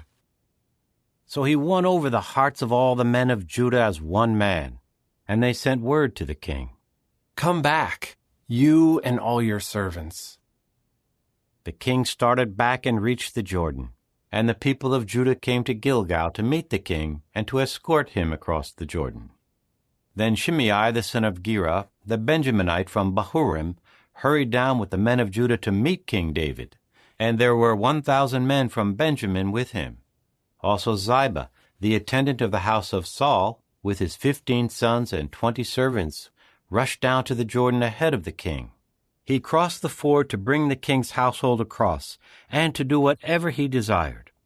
But Shimei the son of Gera fell down before the king when he was about to cross the Jordan. He said to the king, Do not let my lord hold me guilty, and do not remember the wrong your servant did on the day that my lord the king went out of Jerusalem. May the king not take it to heart, for your servant well knows that I have sinned. So today I have been the first of all the house of Joseph to come down to meet my lord the king. At once Abishai the son of Zeruiah said, Should not Shimei be put to death for this, because he cursed the anointed of Jehovah? But David said, What does this have to do with you, you sons of Zeruiah, that you should act against me today? Should anyone be put to death today in Israel? For do I not know that today I am king over Israel? Then the king said to Shimei, You will not die. And the king gave him his oath. Mephibosheth, the grandson of Saul, also came down to meet the king. He had not cared for his feet, or trimmed his mustache, or washed his garments from the day the king left until the day he returned in peace.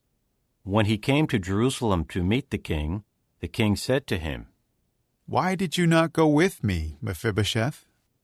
To this he said, My lord the king, my servant tricked me. For your servant had said, Let me get my donkey saddled, so that I may ride on it and go with the king, for your servant is crippled. But he slandered your servant to my lord the king. However, my lord the king is like an angel of the true God. So do whatever seems good to you. All the household of my father could have been doomed to death by my lord the king. And yet you placed your servant among those eating at your table. So what right do I have to cry out further to the king? However, the king said to him, Why keep on speaking like this? I have decided that you and Ziba should share the field. At this Mephibosheth said to the king, Let him take it all, now that my lord the king has come to his house in peace. Then Barzillai the Gileadite came down from Rogelim to the Jordan to escort the king to the Jordan. Barzillai was very old, 80 years of age, and he supplied the king with food while he was staying in Mahanaim, for he was a very wealthy man. So the king said to Barzillai, Cross over with me, and I will supply you with food in Jerusalem. But Barzillai said to the king, How many days of my life are left that I should go up with the king to Jerusalem? I am 80 years old today. Can I discern between good and bad? Can I, your servant, taste what I eat and drink? Can I still listen to the voice of male and female singers? So why should your servant be an added burden to my lord the king? It is enough that your servant could bring the king to the Jordan. Why should the king repay me with this reward? Let your servant return, please, and let me die in my city, near the burial place of my father and my mother. But here is your servant Kimham. Let him cross over with my lord the king, and you may do for him what seems good to you. So the king said, Kimham will go across with me, and I will do for him what seems good to you. Whatever you ask of me, I will do for you. All the people now began to cross the Jordan. And when the king crossed, the king kissed Barzillai and blessed him, and Barzillai returned home. When the king went across to Gilgal, Kimham crossed with him. All the people of Judah and half the people of Israel brought the king across. Then all the men of Israel approached the king and said to him, Why did our brothers, the men of Judah, steal you away and bring the king and his household over the Jordan, along with all of David's men? All the men of Judah answered the men of Israel, Because the king is related to us. Why are you angry over this? Have we eaten anything at the king's expense? Or has a gift been given to us? However, the men of Israel answered the men of Judah, We have 10 parts in the king, so that we have a greater claim in David than you have. Why then have you treated us with contempt? Should we not have been first to bring our king back? But the word of the men of Judah prevailed over that of the men of Israel. Chapter 20. Now there was a troublemaker named Sheba, the son of Bichri, a Benjaminite. He blew the horn and said, We have no share in David, and we have no inheritance in the son of Jesse. Everyone to his gods, O Israel. At that, all the men of Israel quit following David to follow Sheba the son of Bichri. But the men of Judah stuck to their king, from the Jordan to Jerusalem. When David came to his house at Jerusalem, the king took the 10 concubines he had left behind to take care of the house, and he put them in a house under guard. He supplied food to them, but he did not have any relations with them. They remained in confinement until the day of their death, living as if they were widows, even though they had a living husband. The king now said to Amasa, "Call the men of Judah together to me within 3 days, and you also should be here." So Amasa went to call Judah together, but he came later than the set time that had been appointed for him. Then David said to Abishai, "Sheba the son of Bichri may do us more harm than Absalom did. Take the servants of your Lord and chase after him, so that he may not find fortified cities and escape from us." So the men of Joab, the Kerethites, the Pelethites, and all the mighty men went out after him.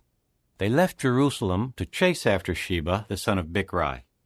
When they were near the great stone in Gibeon, Amasa came to meet them. Now Joab was wearing his battle clothing, and he had a sword in its sheath strapped to his hip. When he stepped forward, the sword fell out. Joab said to Amasa, "Are you all right, my brother?" Then with his right hand, Joab took hold of Amasa's beard as if to kiss him. Amasa was not on guard against the sword that was in Joab's hand, and Joab stabbed him with it in the abdomen, and his intestines spilled out on the ground. He did not have to stab him again. Once was enough to kill him. Then Joab and his brother Abishai chased after Sheba the son of Bichri.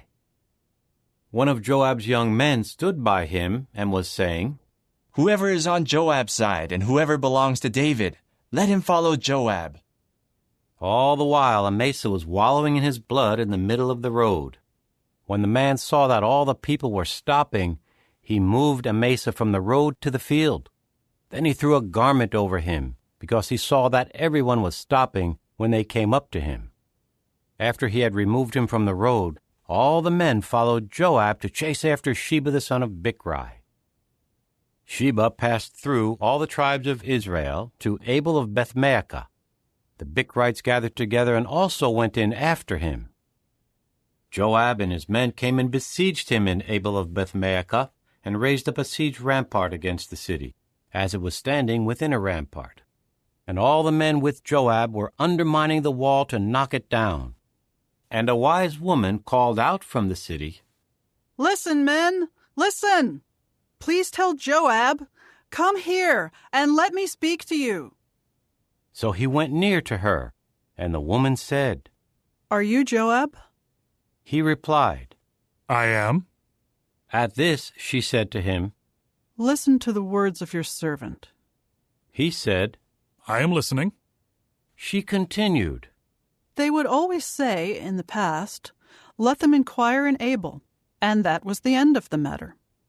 I represent the peaceable and faithful ones of Israel. You are seeking to destroy a city that is like a mother in Israel. Why should you do away with the inheritance of Jehovah?" Joab answered, "It is unthinkable for me to do away with it and destroy it. That is not the case at all.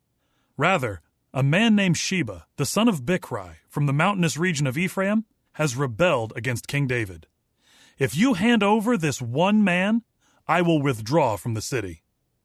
Then the woman said to Joab, "Look, his head will be thrown over the wall to you." At once the wise woman went in to all the people, and they cut off the head of Sheba the son of Bichri and threw it to Joab. At that he blew the horn, and they dispersed from the city, each one to his home, and Joab returned to Jerusalem to the king. Now Joab was in charge of all the army of Israel. Benaiah the son of Jehoiada was over the Kerethites and the Pelethites. Adoram was over those conscripted for forced labor. Jehoshaphat the son of Ahilud was the recorder. Sheva was the secretary. Zadok and Abiathar were priests. And Ira the Jairite also became a chief minister for David. Chapter 21. Now there was a famine in the days of David for 3 consecutive years. So David consulted Jehovah. And Jehovah said, "There is blood guilt on Saul and on his house, because he put the Gibeonites to death." So the king called the Gibeonites and spoke to them. Incidentally, the Gibeonites were not Israelites, but Amorites who remained, and the Israelites had sworn to spare them. But Saul sought to strike them down in his zeal for the people of Israel and Judah. David said to the Gibeonites, "What should I do for you, and how can I make atonement so that you will bless the inheritance of Jehovah?" The Gibeonites said to him, "It is not a matter of silver or gold for us in connection with Saul and his household, nor can we put any man to death in Israel." At that he said, "Whatever you say, I will do for you." They said to the king, "The man who exterminated us and schemed to annihilate us from living anywhere in the territory of Israel, let 7 of his sons be given to us. We will hang their dead bodies before Jehovah in Gibeah of Saul, the chosen one of Jehovah." The king then said, "I will hand them over." However, the king showed compassion for Mephibosheth, the son of Jonathan, the son of Saul, because of the oath made before Jehovah between David and Jonathan, the son of Saul. So the king took Armoni and Mephibosheth, the 2 sons of Rizpah, the daughter of Aiah, whom she bore to Saul, and the 5 sons of Michal, the daughter of Saul, whom she bore to Adriel, the son of Barzillai, the Maholathite. Then he handed them over to the Gibeonites, and they hung their dead bodies on the mountain before Jehovah. All 7 of them died together. They were put to death in the first days of harvest, at the start of the barley harvest. Then Rizpah, the daughter of Aiah, took sackcloth and spread it out on the rock from the start of harvest until rain poured down from the heavens on the bodies. She did not allow the birds of the heavens to land on them by day, nor the wild beasts of the field to come near by night.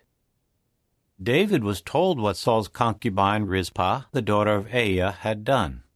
So David went and took the bones of Saul and the bones of his son Jonathan from the leaders of Jabesh-Gilead, who had stolen them from the public square of Bethshan, where the Philistines had hung them, on the day that the Philistines struck down Saul on Gilboa.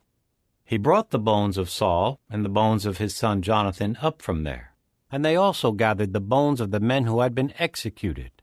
Then they buried the bones of Saul and of Jonathan his son in the land of Benjamin and Zelah, in the tomb of Kish his father. After they did everything that the king had commanded, God listened to their entreaties for the land. Once again there was war between the Philistines and Israel. So David and his servants went down and fought the Philistines, but David became exhausted. A descendant of the Rephaim named Ishbi-Benob, whose copper spear weighed 300 shekels, and who was armed with a new sword, intended to strike David down. At once Abishai the son of Zeruiah came to his aid and struck the Philistine down and put him to death. At that time the men of David swore this oath to him: "You must not go out with us to battle any more. You must not extinguish the lamp of Israel." After this, war broke out again with the Philistines at Gob. At that time Sibbecai the Hushathite struck down Saph, who was a descendant of the Rephaim. And war broke out again with the Philistines at Gob. And Elhanan, the son of Jehoiargim, the Bethlehemite, struck down Goliath the Gittite, whose spear had a shaft like the beam of loom workers. War broke out yet again at Gath, where there was a man of extraordinary size, with 6 fingers on each hand and 6 toes on each foot, 24 in all, and he too was a descendant of the Rephaim. He kept taunting Israel. So Jonathan the son of Shimei, David's brother, struck him down. These 4 were descendants of the Rephaim in Gath, and they fell by the hand of David and by the hand of his servants. Chapter 22. And David spoke to Jehovah the words of this song in the day that Jehovah rescued him out of the hand of all his enemies and out of Saul's hand. He said, Jehovah is my crag and my stronghold, and the one who rescues me.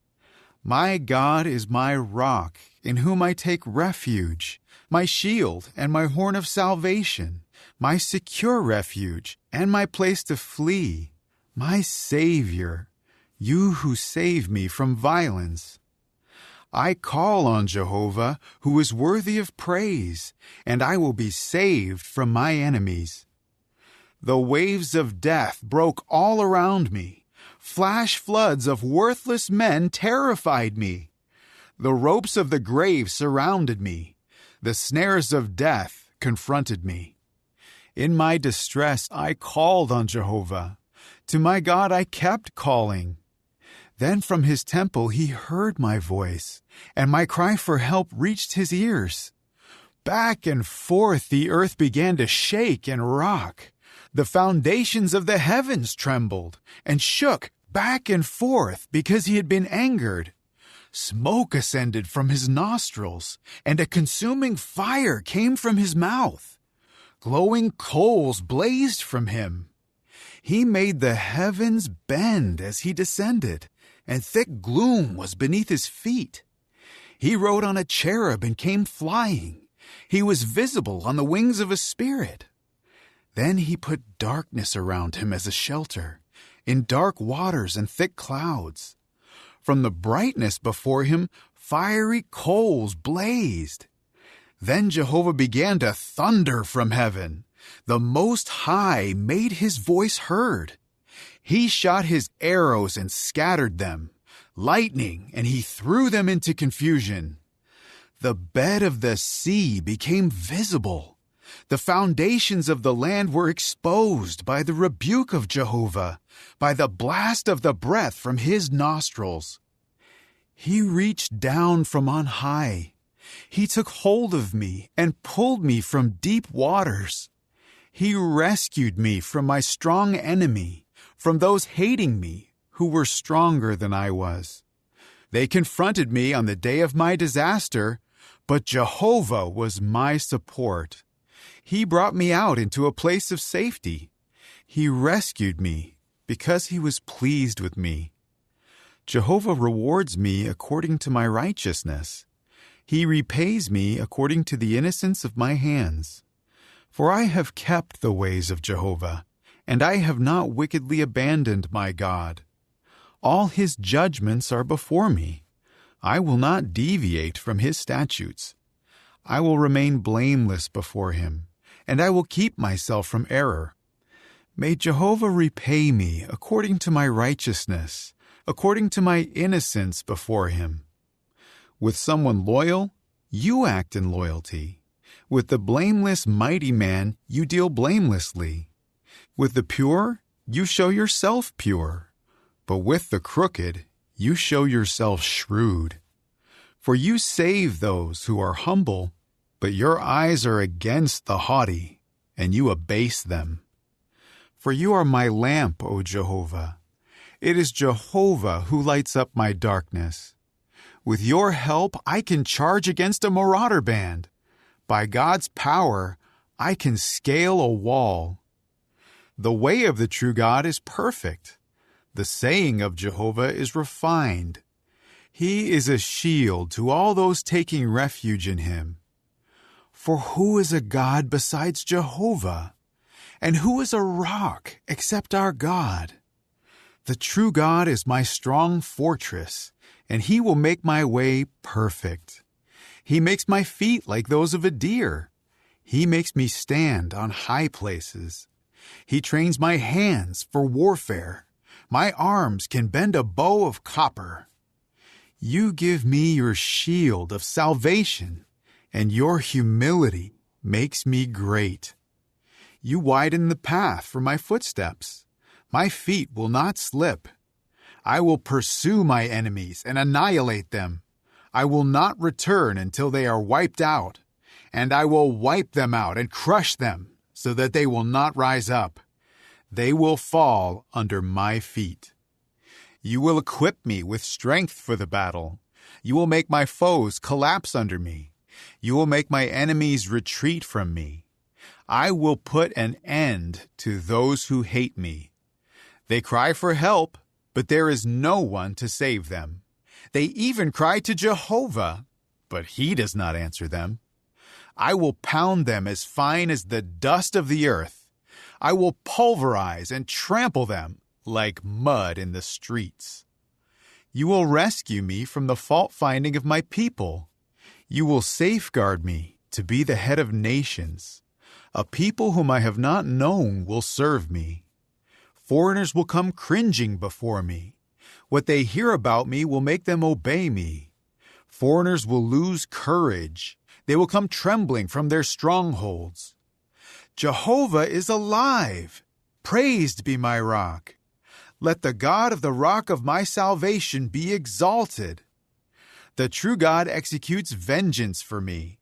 He subdues the peoples under me. He rescues me from my enemies. You lift me high above those who attack me. You save me from the man of violence. That is why I will thank you, O Jehovah, among the nations, and to your name I will sing praises. He performs great acts of salvation for his king. He displays loyal love to his anointed one, to David and his offspring forever. Chapter 23. These are the last words of David. The word of David, the son of Jesse, and the word of the man who was raised on high, the anointed of the God of Jacob, the pleasant singer of the songs of Israel. The Spirit of Jehovah spoke through me. His word was on my tongue. The God of Israel spoke. To me, the Rock of Israel said, when the one ruling over mankind is righteous, ruling in the fear of God, it is like the morning light when the sun shines, a morning without clouds. It is like the brightness after the rain, making grass sprout from the earth. Is not my house like that before God? For he has made an eternal covenant with me, arranged in every detail and secured. Because it means my complete salvation and all my delight, is that not why he makes it flourish? But worthless men are all thrown away like thorn bushes, for they cannot be taken with the hand. When a man touches them, he should be fully armed with iron and the shaft of a spear, and they should be completely burned up with fire in their place. These are the names of David's mighty warriors. Joshabbath-Shebeth, a Tekemonite, the head of the three. He brandished his spear over 800 slain at one time. Next to him, Eleazar, the son of Dodo, the son of Ahohi, was among the three mighty warriors with David when they taunted the Philistines. They had gathered there for the battle, and when the men of Israel retreated, he stood his ground and kept striking down the Philistines until his arm grew weary and his hand became stiff from gripping the sword. So Jehovah brought about a great victory on that day, and the people returned behind him to strip the slain. Next to him was Shammah, the son of Agi the Hararite. The Philistines gathered together at Lehi, where there was a plot of land full of lentils, and the people fled because of the Philistines. But he took his stand in the middle of the field and defended it, and kept striking down the Philistines, so that Jehovah brought about a great victory. 3 of the 30 headmen went down during the harvest to David at the cave of Adullam, and a company of the Philistines was camped in the valley of Rephaim. David was then in the stronghold, and an outpost of the Philistines was in Bethlehem. Then David expressed his longing. If only I could have a drink of the water from the cistern by the gate of Bethlehem. At that, the 3 mighty warriors forced their way into the camp of the Philistines and drew water from the cistern by the gate of Bethlehem and brought it to David. But he refused to drink it and poured it out to Jehovah. He said, It is unthinkable on my part, O Jehovah, that I should do this. Should I drink the blood of the men going at the risk of their lives? So he refused to drink it. These are the things that his 3 mighty warriors did. Abishai, the brother of Joab, the son of Zeruiah, was the head of another 3. He brandished his spear over 300 slain, and he had a reputation like the 3.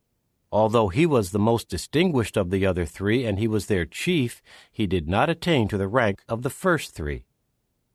Benaiah the son of Jehoiada was a courageous man who performed many exploits in Kabzeel. He struck down the 2 sons of Ariel of Moab, and he descended into a water pit on a snowy day and killed a lion. He also struck down an Egyptian man of extraordinary size. Though the Egyptian had a spear in his hand, he went against him with a rod and snatched the spear away from the Egyptian's hand and killed him with his own spear. These things Benaiah the son of Jehoiada did, and he had a reputation like that of the 3 mighty warriors. Although he was distinguished even more than the 30, he did not attain to the rank of the 3. However, David appointed him over his own bodyguard. Asahel the brother of Joab was among the 30.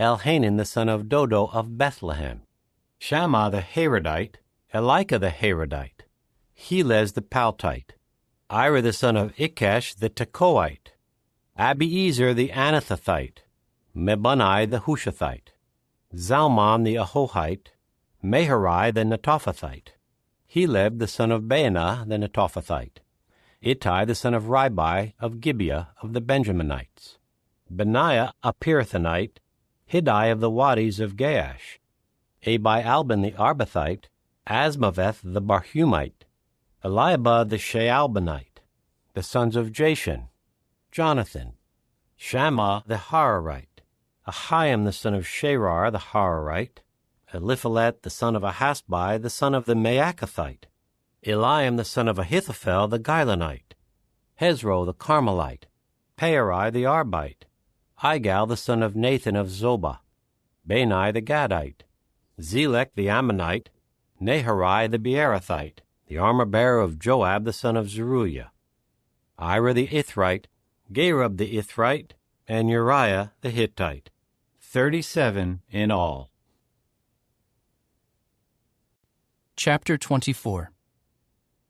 The anger of Jehovah again blazed against Israel when one incited David against them, saying, "Go, take account of Israel and Judah."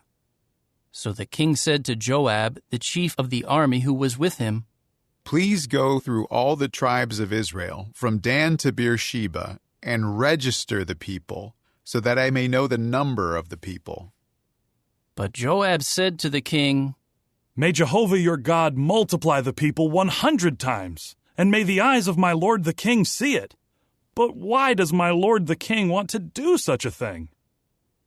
But the king's word prevailed over Joab and the chiefs of the army. So Joab and the chiefs of the army went out from before the king to register the people of Israel. They crossed the Jordan and camped at Aroer, to the right of the city in the middle of the valley, and they went toward the Gadites and on to Jazer. After that, they went on to Gilead and the land of Tatim-Hadshai, and continued to Dan-Jahan, and went around to Sidon. Then they went to the fortress of Tyre, and all the cities of the Hivites and of the Canaanites. And finally they ended up in the Negeb of Judah, at Beersheba. Thus they went through all the land, and came to Jerusalem at the end of 9 months and 20 days. Joab now gave to the king the number of the people who were registered. Israel amounted to 800,000 warriors armed with swords, and the men of Judah were 500,000. But David's heart was struck with remorse after he had numbered the people. David then said to Jehovah, "I have sinned greatly by doing this. And now, Jehovah, please forgive your servant's error, for I have acted very foolishly." When David got up in the morning, Jehovah's word came to Gad the prophet, David's visionary, saying, "Go and say to David, this is what Jehovah says. I am giving you 3 options. Choose the one that I should bring on you." So Gad came in to David and told him, "Should 7 years of famine come on your land? Or should you flee for 3 months from your adversaries while they pursue you? Or should there be 3 days of pestilence in your land? Now consider carefully what I should reply to the one who sent me." So David said to Gad, It is very distressing to me. Let us fall, please, into the hand of Jehovah, for his mercy is great. But do not let me fall into the hand of man. Then Jehovah sent a pestilence on Israel from the morning until the designated time, so that 70,000 of the people from Dan to Beersheba died. When the angel stretched out his hand toward Jerusalem to destroy it, Jehovah felt regret over the calamity, and he said to the angel bringing destruction among the people, "It is enough. Now let your hand drop." Jehovah's angel was close to the threshing floor of Araunah the Jebusite. When David saw the angel who was striking the people down, he said to Jehovah, I am the one who sinned, and I am the one who did wrong. But these sheep, what have they done? Let your hand please come against me and my father's house. So Gad came in to David on that day and said to him, "Go up, set up for Jehovah an altar on the threshing floor of Araunah the Jebusite." So David went up at the word of Gad, as Jehovah had commanded. When Araunah looked down and saw the king and his servants coming toward him, Araunah immediately went out and bowed down to the king with his face to the ground. Araunah asked, "Why has my lord the king come to his servant?" David replied, To buy from you the threshing floor, in order to build an altar to Jehovah, so that the scourge against the people may be halted. But Araunah said to David, "Let my lord the king take it and offer up what seems good to him. Here are cattle for the burnt offering, and the threshing sledge, and the equipment of the cattle for the wood. All of this, O king, Araunah gives to the king." Then Araunah said to the king, "May Jehovah your God show you favor." However, the king said to Araunah, No, I must buy it from you for a price. I will not offer up to Jehovah my God burnt sacrifices that cost me nothing. So David bought the threshing floor and the cattle for 50 silver shekels. And David built an altar there to Jehovah, and offered up burnt sacrifices and communion sacrifices. Jehovah then responded to the entreaty for the land, and the scourge against Israel was halted.